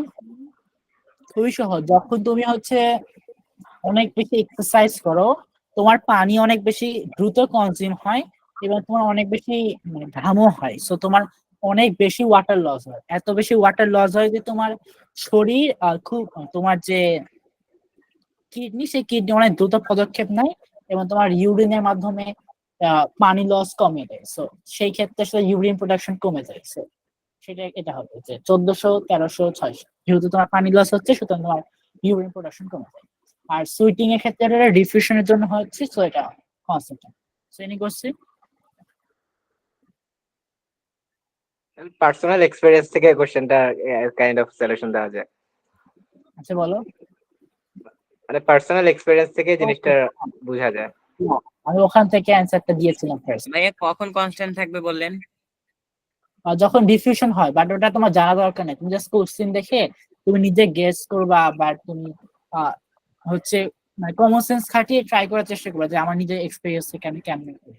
বায়োলজি কিন্তু অনেকগুলো কোশ্চেন আছে যেগুলো জাস্ট তুমি তোমার কমন সেন্স খাটিয়ে সলভ করতে পারো, এটা একটা, এটা তুমি ইজিলি কমন সেন্স খাটিয়ে সলভ করতে পারো।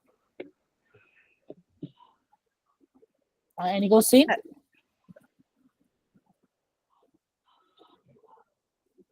কোশ্চেন আছে, মুভ অন করবো। আচ্ছা, মাইল্ড এক্সারসাইজ আর স্ট্রেনাস এক্সারসাইজ এর ক্ষেত্রে লাইক ব্রিদিং এর গ্রাফটা কিরকম হয় সেটা দেখাতে পারবা? লাইক ব্রিথ রেটটা ঠিক কিভাবে চেঞ্জ হয়? কি রে? মাইল্ড এক্সারসাইজ আর স্ট্রেনাস এক্সারসাইজ এর ক্ষেত্রে ব্রিদিং রেটটা ঠিক কিভাবে চেঞ্জ হয় সেটা দেখাইতে পারবা গ্রাফ দিয়ে বাই সামথিং? লাইক একসময় ক্যাপাসিটিতে চলে যাচ্ছে, আমি আর চলে যাচ্ছি শিওর না গ্রাফ অ্যাকচুয়ালি লুক না। মানে কারো কি ঘন ঘন শ্বাস নেই নাকি একটু বড় বড় শ্বাস নেই? এইটার সাথে একটা গ্রাফ আছে, ওই গ্রাফটা এবার আইডিওতেও এসেছিল, বাট আমি ভুলে গেছি। Like, মানে অনেকগুলো তোমার লিমিটেশন আছে যে তোমার ম্যাক্সিমাম কতখানি তুমি শ্বাস নিতে পারবা, আর আই হ্যাঁ, গেস এবং ম্যাক্সিমাম কতখানি বের করতে পারবে এটাও আছে ম্যাক্সিমাম। সো নর্মালি তোমার হচ্ছে ব্রেথ বেড়ে যায়, বাট আই গেস তুমি তখন লম্বা লম্বা শ্বাস নাও, মানে তুমি ঘন ঘন শ্বাস নাও না। ক্যাপাসিটি বাড়ছে, মানে আমি বেশি শ্বাস নিছি, ভিতরে বেশি গ্যাস ঢুকেছি। তোমার ফ্রিকোয়েন্সিও আমি শিওর না অ্যাকচুয়ালি, লাইক আমাকে এই ক্লাসটা আসলে এই বিষয়ে দেওয়া উচিত হয়নি, লাইক আমার সবচেয়ে বেশি নলেজ জেনেটিক্স এর, বাট আমি এই বিষয়তে আমার নলেজ নেই। যদি এবার আইবিওতে থিওরিতে আই গেস আমি ভালোই করেছি, বাট স্টিল আমার লাইক প্রবলেম সলভ অনেক ভালো, বাট নলেজ অত ভালো না। সো আমি আই গেস প্রবলেম সলভ করতে পারবো, বাট স্টিল না, ওয়েল, একদম যে নলেজ লাগবে তেমন, আমরা গেস করতে পারি লাইক কিরকম হইতে পারে। ধরো খেলে আসলে কেমন হয়, আই গেস বড় বড় শ্বাসই নেই, বেশি ফ্রিকোয়েন্সি খুব বেশি বাড়ে না আই গেস। ইয়া এটা নিয়ে পড়েছিলাম, সো এই জন্য আমি মনে করতে পারছি না। এই কোশ্চেনটা আসলে আমি একটা কারণে দেখাচ্ছিলাম। এই কোশ্চেনটাই অনেকের আসলে নাও জানতে পারো যে আসলে ম্যালপিজিয়ান টিউবিউল বা নেফ্রিডিয়া এগুলো আসলে কাদের থাকে, বা এগুলো আসলে কখন থাকে, বা কোন প্রজাতি থাকে, কোন ক্লাস 8 এর বইতে আছে এগুলো সম্পর্কে আইডিয়া কিছু? ইয়া আছে, বাট স্টিল অনেকে নাও জানতে পারে। সেই ক্ষেত্রে তুমি কি আসলে গেস করতে পারো, আইজের সাথে অনেক কোশ্চেন আসলে গেস করা যায়। সেটার মধ্যে হচ্ছে আমরা জানি যে ম্যামেলিয়া যারা আমরা, তাদের কিন্তু কিডনি থাকে, সো এটা আমরা অলরেডি জানি। সো একের সাথে বি হবে, এটা আমরা কনফার্ম। সো দেখো কোশ্চেন কিন্তু বি আর সি টা হচ্ছে একের সাথে বি আছে, রাইট? সো তুমি অলরেডি কিন্তু তোমার চান্স 50% নিয়ে চলে এসেছো। যখন তুমি তোমার চান্স 50% নিয়ে চলে এসেছো, আই গেস এটা আসলে ভালো হয় যে তুমি ওটা আসলে দাগাও, যেহেতু 50% চান্স, প্রতি দুইটা যদি একটা লাগে, স্টিল তুমি 1 - 0.25 মানে 0.75 মার্ক পাচ্ছ। সো তখন তোমার দাগানো উচিত। সো সেই ক্ষেত্রে তুমি অলরেডি দুইটাতে নামিয়ে দিতে পারছো। এবং এটা আই গেস কমন নলেজ যে হচ্ছে আর্থ্রোপোডিয়াতে হচ্ছে ম্যালপিজিয়ান টিউবেলস থাকে, সেই দিক থেকে ওই নলেজটা থাকলে ইজি, সেক্ষেত্রে এইটা হয়। আমি আসলে নিজেও জানতাম না যে এই কোশ্চেনটা সলভ করার সময় নেফ্রিডিয়া কিংবা নো এক্সিকিউটরি অর্গান কাঁধে কাঁধে থাকে বা থাকে না, যেটা আমি ক্লাস 8 অনেকদিন আগে পড়েছিলাম। আর 9-10 এগুলো নাই, সো আমি আসলে ভুলে গেছিলাম। জাস্ট কিডনি আর ম্যালপিজিয়ান টিউবেলস জানতাম, ওইটা দিয়ে আমি সলভ করেছি। সো এটার অ্যান্সার হবে কি?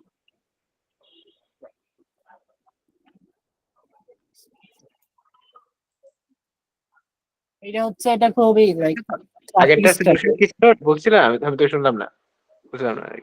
ও না, আমি বেসিক্যালি বলেছি যে এই কোশ্চেনটা জাস্ট ইলাস্ট্রেশন করছিলাম যে তুমি যদি অপশন গুলো 50% নামিয়ে দিতে চাও, আই গেস এটা একটা ভালো আইডিয়া যে সেটা দাগানো উচিত, যেহেতু যদিও নেগেটিভ মার্ক আছে, বাট স্টিল প্রতি দুইটায় একটা ঠিক হলে স্টিল 0.75 মার্ক তো পাবা, রাইট? লাইক এটা হ্যাঁ, আমাকে হ্যাঁ। হচ্ছে এক্সটেন্ডেড ক্যাম্পেই বলেছিল 2021 সালে। কোথায়? 21-এর এক্সটেনশন ক্যাম্পে যেছো? না না, এই কোশ্চেন না, লাইক আমাকে অ্যাডভাইজার ক্লাসে দেয় না, তখন ওকে, দিয়েছিল। ওকে, ওকে, ওকে। দিয়েছিল ইয়া আমাদের এক ক্লাসে 50% সবগুলাই দাগানো উচিত, ইভেন Yeah. 25% ওয়েট 25 না সরি, মানে আমি ধরো একটা বাদ দিতে পারছি, তিনটা আছে, 33% চান্সেরও কয়েকটা দাগানো আছে। Yeah, but normally তো 33% থেকে 50% করা যায়, কি দরকার দাঁড়ানো? হ্যাঁ, কোশ্চেন প্যাটার্ন অনুযায়ী আই গেস ঠিকই বলছো, হয়ে যায় ক্ষেত্রে। আচ্ছা, এই এই কোশ্চেনটা হচ্ছে থিওরি, আগে সব কোশ্চেন গুলো ছিল হচ্ছে এমসিকিউ থেকে নেওয়া, সো এইটা হচ্ছে থিওরি থেকে নেওয়া, কজ আমি এমসিকিউ পোর্শনে কোনো মানে পাকস্থলী বা পরিপাক তন্ত্রের কোনো কোশ্চেন আমি এমসিকিউ অংশে খুঁজে পাইনি।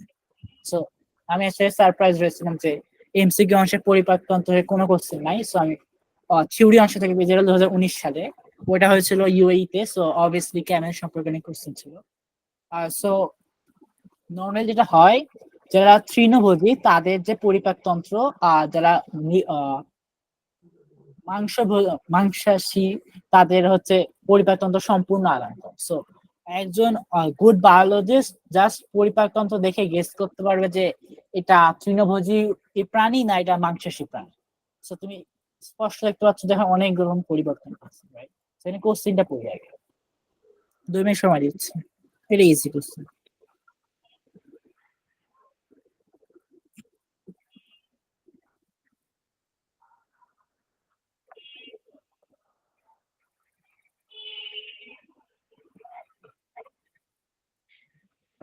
আজকে ক্লাসে যে একমাত্র রেসপন্স করছিল আর শুদ্ধ, সেই তুমি কি বুঝতে পারছো সব? হ্যাঁ, বুঝতেছি মোটামুটি। এই কোশ্চেনটা দেখ, কোশ্চেনটা আসলে এই ছবি ছাড়া বোঝাও যাবে না, সো দুটো একসাথে দেখতে হবে। সো দুটো একসাথে কেন নিতে হবে? সো আগে কোশ্চেনটা পড়ো, দেন আবার গ্রাফিক দেখছো।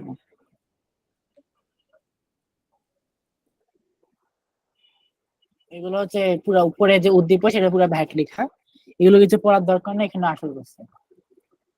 Which organ in the digestive system helps to store and digest harsh and sharp food? Esophagus, rumen, large intestine, second. So আমরা জাস্ট এক্সাক্ট যদি এটা বলেছে হচ্ছে রুমেন বা এগুলো আছে, এগুলো কিন্তু মেইনলি তৃণভোজীদের থাকে। সো আমরা আসলে তৃণভোজী গ্রাফটাই দেখি।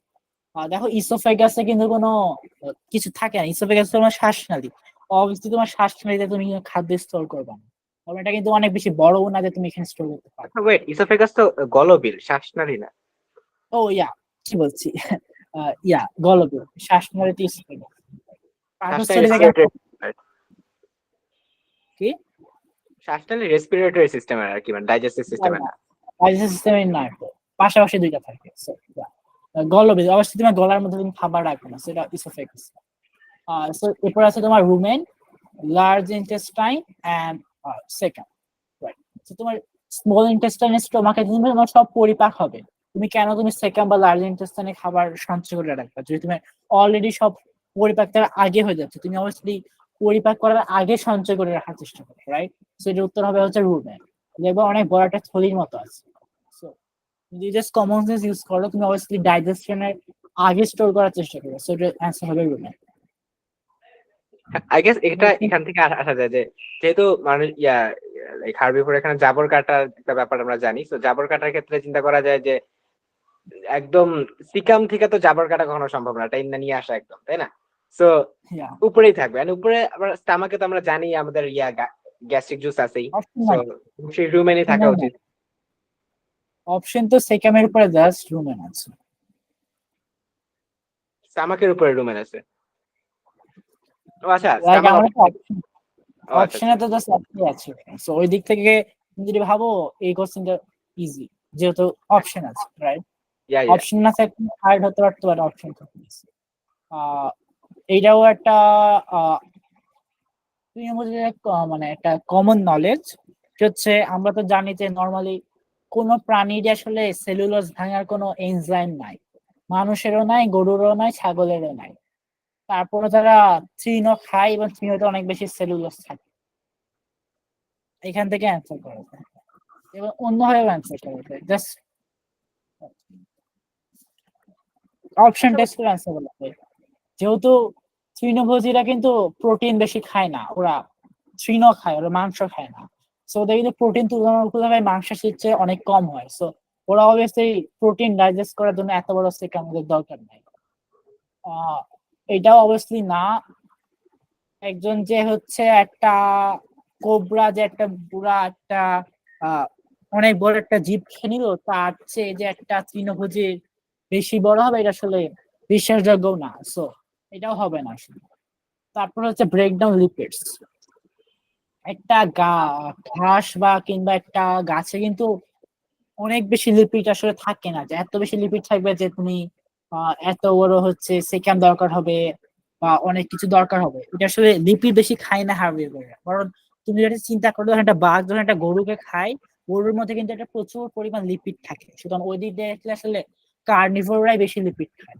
সো আলটিমেটলি কিন্তু আসলে সেলুলোজের পরিমাণ কিন্তু হার্বিভোররা বেশি খায়, বাকি সবগুলো পরিমাণ আসলে কার্নিভোরদেরই নরমালি বেশি হয়। সো অ্যান্সার ভাই হবে সি। লিপিড টার্মটা এক্সপ্লেন করবেন?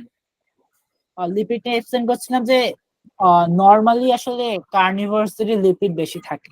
মানে ভাইয়া Herbivores- লিপিডটা কি? ও লিপিড মানে স্নেহ, চর্বি। আচ্ছা, লিপিড হচ্ছে like anything which is insoluble in water, and fat is the best example. মানে গরুর ধরনের এই মাংসের চর্বি খেয়ে। অর্গানিক হতে হবে, জাস্ট ইনসলিবল হলে তো হবে না, অর্গানিক হতে হবে। ঠিক আছে, আরো কয়েকটা বৈশিষ্ট্য ছিল ভাই। মেইন ওটাই। সো অ্যান্সার হবে সি। বুঝেছো? মানে লজিকটা বুঝেছো? জি ভাইয়া। আর বেশি কোশ্চিন না, জাস্ট দুইটা কোশ্চিন হচ্ছে এইটা। এটা কোশ্চিনটা, এটা হলো গ্রাফ। এটা বেসিক্যালি তিনটা প্রজাতির বডি টেম্পারেচারে গ্রাফ দেওয়া আছে, যে যখন তুমি হচ্ছে পরিবেশের তাপমাত্রা বাড়াচ্ছ, ওটার সাথে বডি টেম্পারেচার কেমন বাড়ছে। সো একটা প্রাণীর ক্ষেত্রে দেখা যাচ্ছে যে পরিবেশের তাপমাত্রা বাড়ালে ওর তাপমাত্রা ওইভাবে বেড়ে যাচ্ছে, কিন্তু আরেকটা প্রজাতির দেখা যাচ্ছে যে তাদের আসলে যতই তুমি তাপমাত্রা বাড়ো ওটা কনস্ট্যান্সি থেকে যাচ্ছে। আরেকটা প্রজাতির ক্ষেত্রে দেখা যাচ্ছে যে একটা নির্দিষ্ট তাপমাত্রা পর্যন্ত কনস্ট্যান্ট থাকছে, দেন এটা ক্রমাগত হচ্ছে বাড়ছে এটার মতো। সো এটা বেসিক্যালি প্রজাতি 2টা হচ্ছে প্রজাতি 1 আর প্রজাতি 3 এর লাইক দুটারই বৈশিষ্ট্য আছে। সো এবার কোশ্চেন গুলো, so which of the following statement is not correct. So কোনটা ভুল? ট্রাই করো, দেন 1 মিনিট পর।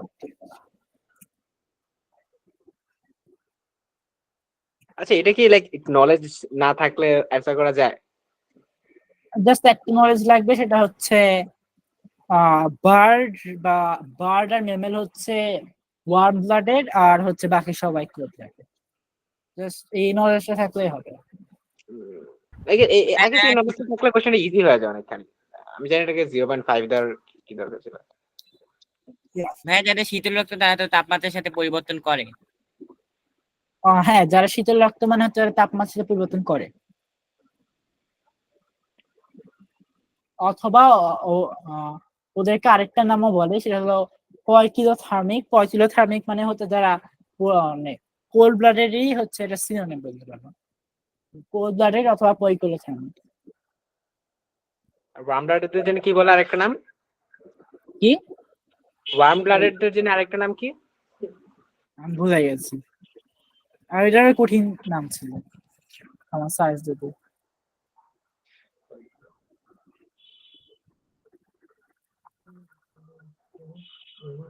আইবো তো নরমালি এরকম কঠিন কঠিন টার্মও দেয় না, যে টার্ম থাকে এক্সপ্লেন করে দেয়। আইজোস অনেক বেশি কঠিন কঠিন টার্ম দিয়ে এক্সপ্লেন করে না। আই গেস টার্ম গুলো একটু কঠিন করে ইচ্ছা করে, যাতে একটু মনে হয় যে কোশ্চেনটা কঠিন। But ওদের উচিত ছিল এটা এক্সপ্লেন করে দেওয়া পয়কিলোথার্মিক কি। ভাইয়া চিত্রটা একটু দেখেন। আচ্ছা, ওয়ার্ম ব্লাডেড আরেকটার নাম হচ্ছে হোমিওথার্মিক। জাস্ট হোমিও সেম থাকার জন্য, যে টেম্পারেচার। কি বললা অ্যান্সার? ভাইয়া বললাম যে গ্রাফটা একটু দেখেন। আচ্ছা, গ্রাফ হচ্ছে এটা। পরিচয় হয়ে গেছে। লিখা পড়তে হবে না। আসলে খুব ইজিলি একটা অপশন দেখে উঠে, যেহেতু তোমার জাস্ট একটাই ইনকারেক্ট। এটা কি পড়া যায়? সো এই কোশ্চেনটা জাস্ট যখন পয়কিউলার থার্মিকের মানে বলে দিলাম, সেই সময় আসলে অ্যান্সার হয়ে যায়। কারণ পয়কিউলার থার্মিক মানে হচ্ছে যাদের তাপমাত্রা পরিবর্তন হয়। তুমি যদি 5 ডিগ্রি সেলসিয়াসে যাও, যখন 25 ডিগ্রি সেলসিয়াসে যাও, পোলারিটি এর কিন্তু তাপমাত্রা পরিবর্তন হচ্ছে না, একদম প্রায় কনস্ট্যান্ট থাকছে। সুতরাং এটা আসলে পুরো পয়কিউলার থার্মিক না।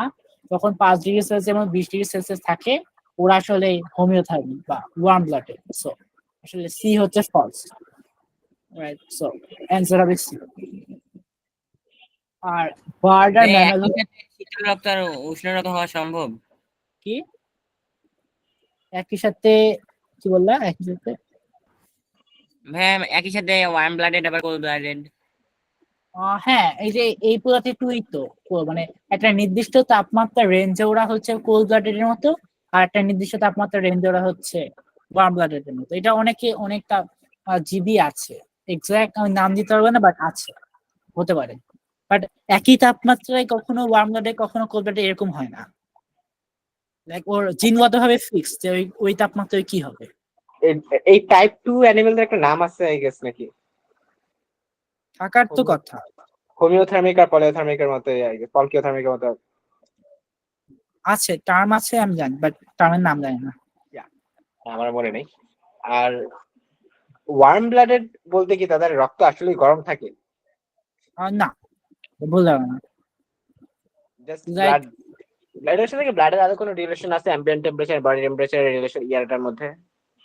নর্মালি যেটা হয়, যখন তুমি হচ্ছে এটা আসলে একটা এক্সপ্লেনেশন ছিল যে লাইক কেন হয়, যখন নামকরণ করা হয় সেই সময় দেখা গেছিল যে বেশিরভাগ উষ্ণ রক্তে যারা বেশিরভাগ উষ্ণ জায়গায় থাকতো বা উষ্ণ রক্ত ছিল, তারা বেশিরভাগই ছিল হচ্ছে আসলে এই আসলে তাপমাত্রা চেঞ্জ করতো না। আর যারা কোল্ড ব্লাডেড ছিল তারা দেখা যাচ্ছিল বেশিরভাগ ক্ষেত্রে তাপমাত্রা চেঞ্জ করতো। বাট পরে দেখা গেছে আসলে এটা এরকম কিছু না, আসলে এটা যে কোনো তাপমাত্রায় হতে পারে। এরকম আচ্ছা, কিছু মানে একটা। কোল্ড ব্লাডেড আমরা কাদেরকে বলি ঠিক, যাদের রক্ত ঠান্ডা মানে? না, যারা রক্ত তাপমাত্রা পরিবর্তন করে তা পরিবেশের সাথে। ওইটা তো তুমি তো মাত্রই বললা যে তারপরে তারা দেখছে যে কোল্ড ব্লাডেড যারা তাদেরটা পরিবর্তন হয় না বা হয়। ওরা ওরা হচ্ছে ডিফাইন ভাবে করেছিল, বাট দেন ওরা দেখছে আসলে না, মানে তাপমাত্রার সাথে আসলে চেঞ্জ করা না করা কোনো সম্পর্ক নাই। বাট ওরা ফার্স্টে হচ্ছে সম্পর্ক আছে, বাট ডেফিনিশন করেছে যে চেঞ্জ করা না করার উপর। ওকে ওকে। আই গেস মেক সেন্স করছে না, এনিওয়ে।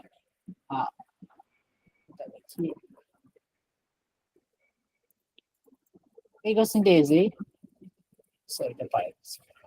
সুপারের দরকার নাই এইখানে। সো এটা একটা হচ্ছে হরমোন, হাইপোথ্যালামাস থেকে টিআরএইচ রিলিজ হয়, তারপর সেই টিআরএইচ এর প্রভাবে অ্যান্টিপিটুইটারি থেকে টিএসএস বের হয়, সেই টিএসএস থেকে থাইরয়েড গ্রন্থির মাধ্যমে টি3 আর টি4 বের হয়। এখন যেটা বলেছে যে কলাম এর সাথে কলাম বি সম্পর্ক বের হয়। সো যখন অ্যান্টিপিটুইটারি টিএসএস তৈরি করবে না, সো যদি টিএসএস চলে যায়, যখন অ্যান্টিপিটুইটারি টিএসএস তৈরি করবে না, তখন কি হবে? খুবই সিম্পল। আর যখন এটা যখন থাকবে না, তখন স্টিমুলেশন করবে না, সো টি3 টি4 থাকবে, রাইট? সো এটা হবে যে বাকিগুলো হাই থাকবে, বাট জাস্ট টি3 টি4 গুলো থাকবে। সো এটা হবে আচ্ছা, তো হাই। এখানে নিয়মটা হচ্ছে যে পুরো একটা ফ্লো আছে, মাঝখানে ঠিক যেই জায়গাটা মানে ইয়া হয়ে যাবে, ব্যর্থ হবে, তারপরে পুরাটা পার্ট ফেল হয়ে যাবে। এবং আগেগুলো হাই হবে, যেহেতু তুমি হচ্ছে এই নেগেটিভ ফিডব্যাক লুপটা নাই। যেহেতু নেগেটিভ ফিডব্যাক লুপটা নাই, সো এটা আরো বেশি বেশি তৈরি করতে থাকবে। সো এগুলো হাই থাকবে। এটা তো আরেক জিনিস, negative feedback and all that. এটা এক্সপ্লেইন করতে পারো অবশ্য, পজিটিভ ফিডব্যাক আর নেগেটিভ ফিডব্যাক। এই টার্মটা দরকার নাই, টার্মটা ওভাররেটেড।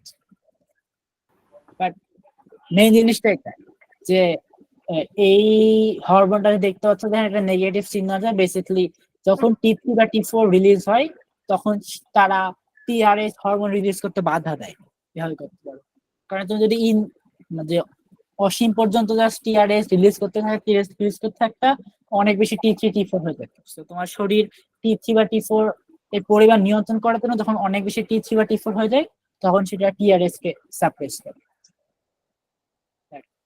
এইটার জন্য অত দরকার নাই পরেরটা যদি দেখি থাইরয়েড হরমোন যেটা thyroid hormone so thyroid phase to produce T3 and T4 যখন T3 T4 হবে না আর তখন কি হবে জাস্ট T3 T4 ই কম থাকবে এবং এটা যেহেতু এটাকে সাপ্রেস করছে না সো আগে সবকিছু হাই থাকবে সো এটা হাই থাকবে এটা হাই থাকবে সো এটা গোনা বি এটা আগের দুটো হবে হাই এটা লো আর তখন যখন টিএসএস থাকবে না সো যখন টিএসএস লো আর টিএসএস লো আর T3 লো আর যখন এইটাই উৎপন্ন হবে না তখন সবগুলোই লো রাইট অ্যান্সার হবে হচ্ছে একের সাথে একের সাথে জেড একের সাথে জেড দুইয়ের সাথে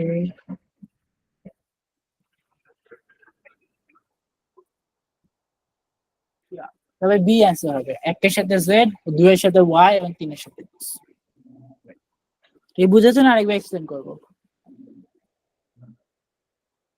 ভাই আরেকবার সংক্ষেপে করেন আচ্ছা সো যখন অ্যান্টিরিয়র পিটুইটারি যখন টিএসএস উৎপন্ন করবে না তখন কি হবে টিএসএস উৎপন্ন করছে না সো অবভিয়াসলি টিএসএস কম থাকবে রাইট সো লো টিএসএস যখন টিএসএস উৎপন্ন হচ্ছে না তখন T3 T4 উৎপন্ন হবে না সো দুটাই কম থাকবে রাইট সো লো টিএসএইচ লো T3 T4 যখন T3 T4 থাকবে না তখন কিন্তু এ কিন্তু আর কিছু উৎপন্ন করছে না সো জাস্ট T3 T4 থাকবে না সো এটা gonna be low T3 T4 but বাকি দুইটা কিন্তু স্টিল উৎপন্ন হবে কারণ ওগুলো কিন্তু এফেক্ট হয়নি আর যখন এটাই উৎপন্ন হবে না তখন এটা উৎপন্ন হবে না এটা উৎপন্ন হবে না এটা উৎপন্ন হবে না সো কিছু উৎপন্ন হবে না সেটা সবগুলোই লো হবে ঠিক আছে বুঝেছো জি আচ্ছা তাহলে আজকে পর্যন্ত এই পর্যন্তই আর কোনো যদি কোশ্চেন থাকে বায়োলজি করতে পারো নাহলে এখানেই শেষ করি আচ্ছা ইয়া করতে পারো তো লাইক পজিটিভ ফিডব্যাক মেকানিজম আর নেগেটিভ ফিডব্যাক মেকানিজমটা এক্সপ্লেন করতে পারো আই গেস করতে পারি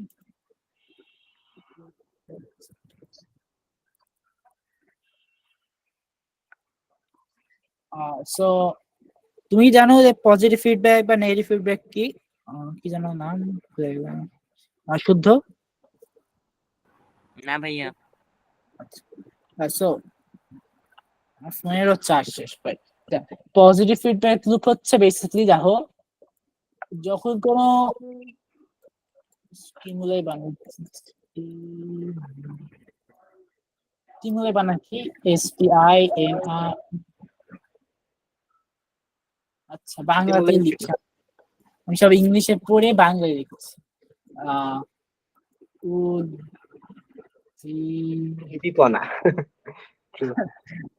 আচ্ছা কোন একটা উদ্দীপনা যদি থাকে সেই উদ্দীপনার ফলে কি হয় তখন একটা হরমোন রিলিজ হলো ভাবো উদাহরণ হিসেবে কি হরমোন বলবো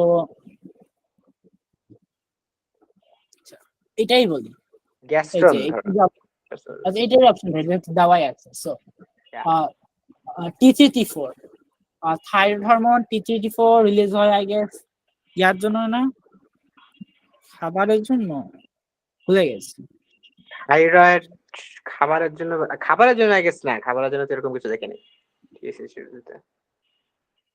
T3 T4 আমার জানা উচিত কারণ T3 T4 অনেক কোশ্চেন আসে কেমনে যে ভুললাম I don't know much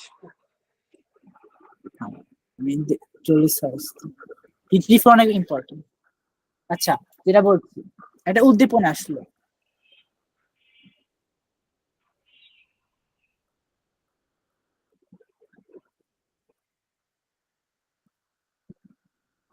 ইয়া মনে পড়েছে, আর T3 T4 বেসিক্যালি তোমার মেটাবলিজমে কাজ করে, রাইট? সো ইয়া খাবারের সম্পর্কিতই বলছি। এইগুলো তোমার হচ্ছে সব পুরা মেটাবলিজমে সব ধরনের কিছু কন্ট্রোল করে। তোমার হচ্ছে ওয়েট কত হবে, তুমি কতখানি খাবার হজম করতে পারবা, পুরাপুরি বেসিক্যালি। ফুল প্রসেসে হেল্প করে সে। Yeah energy levels, internal temperature, metabolism, পুরা সব তোমার সম্পূর্ণ মেটাবলিজম নিয়ন্ত্রণ করে। এই জন্য তুমি যখন কোনো খাবার খাও তখন তোমার T3 T4 হচ্ছে রিলিজ হয়, সেটা তোমার খাবার মেটাবলাইজ করতে হবে, right? So yes yes. So ভাবো তুমি উদ্দীপনা আছে, ঠিক আছে? সেই উদ্দীপনার ফলে একটা হরমোন রিলিজ হবে, ধরো এই ক্ষেত্রে রিলিজ হচ্ছে টিআরএইচ, ঠিক আছে? এই টিআরএইচ এর রিলিজ হওয়ার ফলে হচ্ছে এইখানে হচ্ছে টিএসএস রিলিজ, রাইট? টিআরএস থেকে টিএসএস।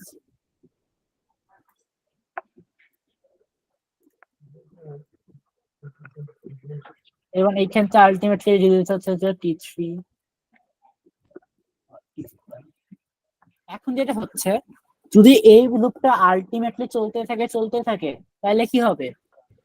এটা কিন্তু ইনফিনিট পর্যন্ত হয়ে যাবে, রাইট? যদি অসীম ধরে চলতে থাকে, তো তোমার শরীরে তো এটা একটা নির্দিষ্ট লেভেলেতে বেশি হওয়া যাবে না, এটার পরিমাণ নির্দিষ্ট থাকতে হবে। সো আমি এটার পরিমাণ কন্ট্রোল করব কি করে?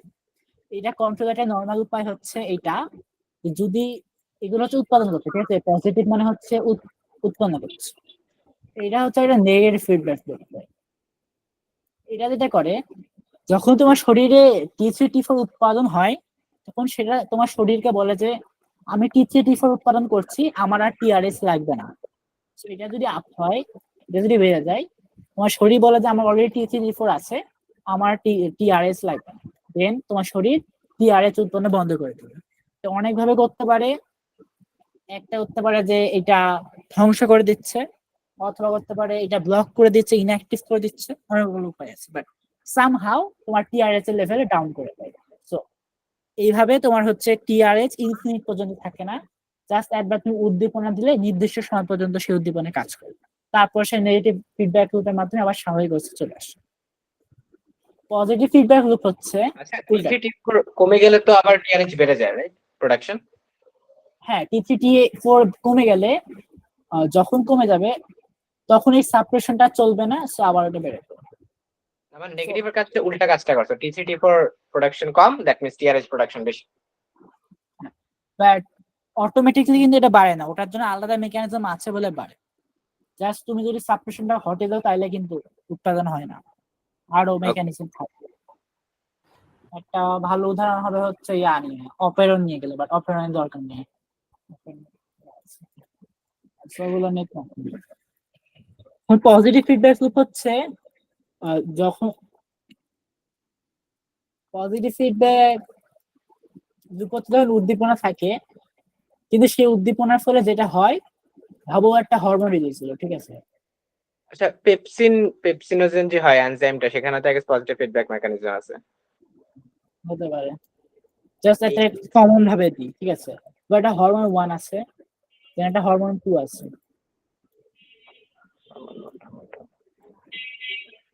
আচ্ছা এটা কিন্তু হরমোন ছাড়া লাইক এনজাইমের ক্ষেত্রে কাজ করতে পারে। ইয়া শুধু এনজাইম না, জিনের ক্ষেত্রেও কাজ করতে পারে। ইয়া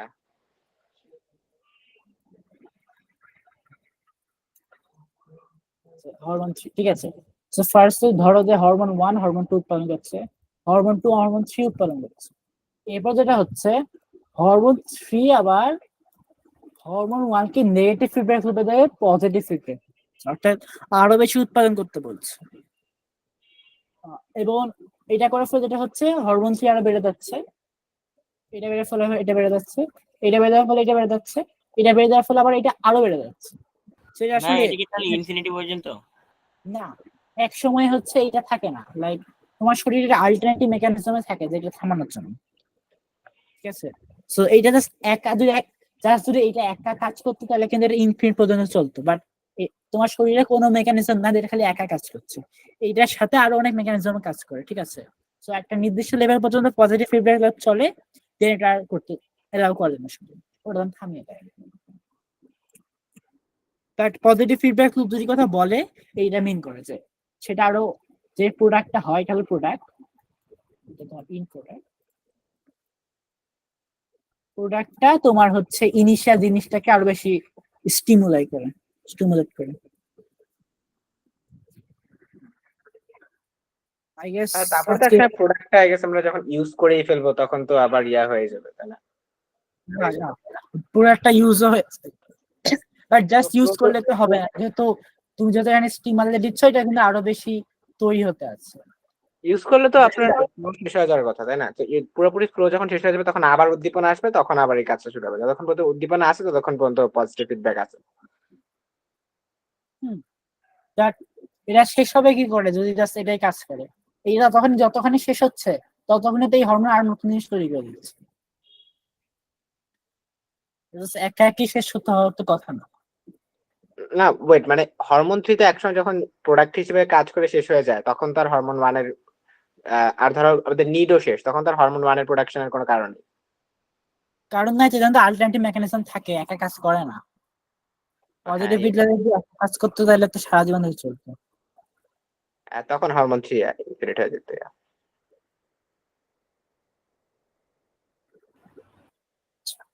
সো আমার ফোনে আমার তো 5% চার্জ, আমি ফোনে দিয়ে বলছি। So, তাড়াতাড়ি শেষ করতে হবে। আর কিছু কোশ্চেন আছে?